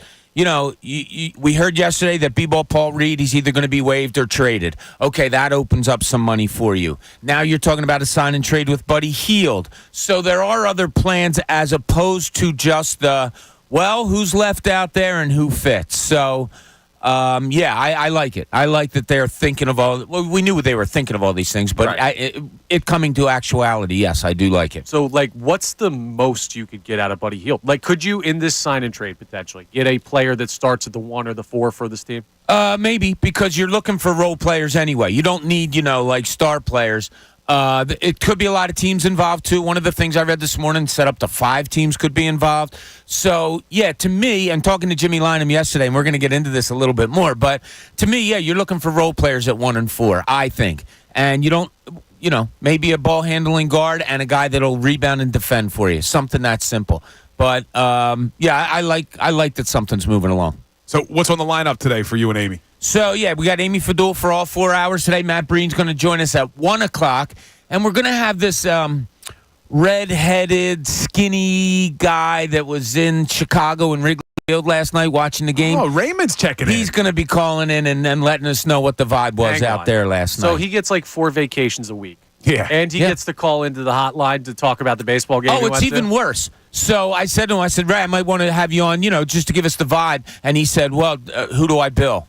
Who? Oh, my goodness. I'm just saying that's how he rolls. I wonder how many slices of Lou Malnati's he had last night in Chicago. Well, he's got to bill somebody to pay for all these vacations. I know. It's nice, isn't it? Yeah. Must be. He's I not don't know. done yet for the summer either. Hey, And live you it say up, we don't work Raymond. hard. Live it up if you're That's listening. right. All right. Well, All we're right, looking boys. forward to listening to it, Bobby. Midday's coming your way next with Bob Cooney, Amy Fadul, Tom Alvord. And I do just want to remind you, remember to support life-saving cancer research. Join me and our generous partner, H&H Heating and Air Conditioning, in making a donation to the American Association for Cancer Research today at 975thefanatic.com/AACR. Cancer research saves lives. Bill, thank you for filling in late notice for us this morning. Appreciate that very much. A lot of fun, Connor. Thanks for having me, brother. Always is. We'll hear you again from 6 to 8:30 tonight. You'll hear me and Brendan Gunn tomorrow morning at 6 a.m. John off for the 4th of July holiday. Andrew still in Europe somewhere, jet setting around the world. Man, everyone gets vacation but us. That's okay.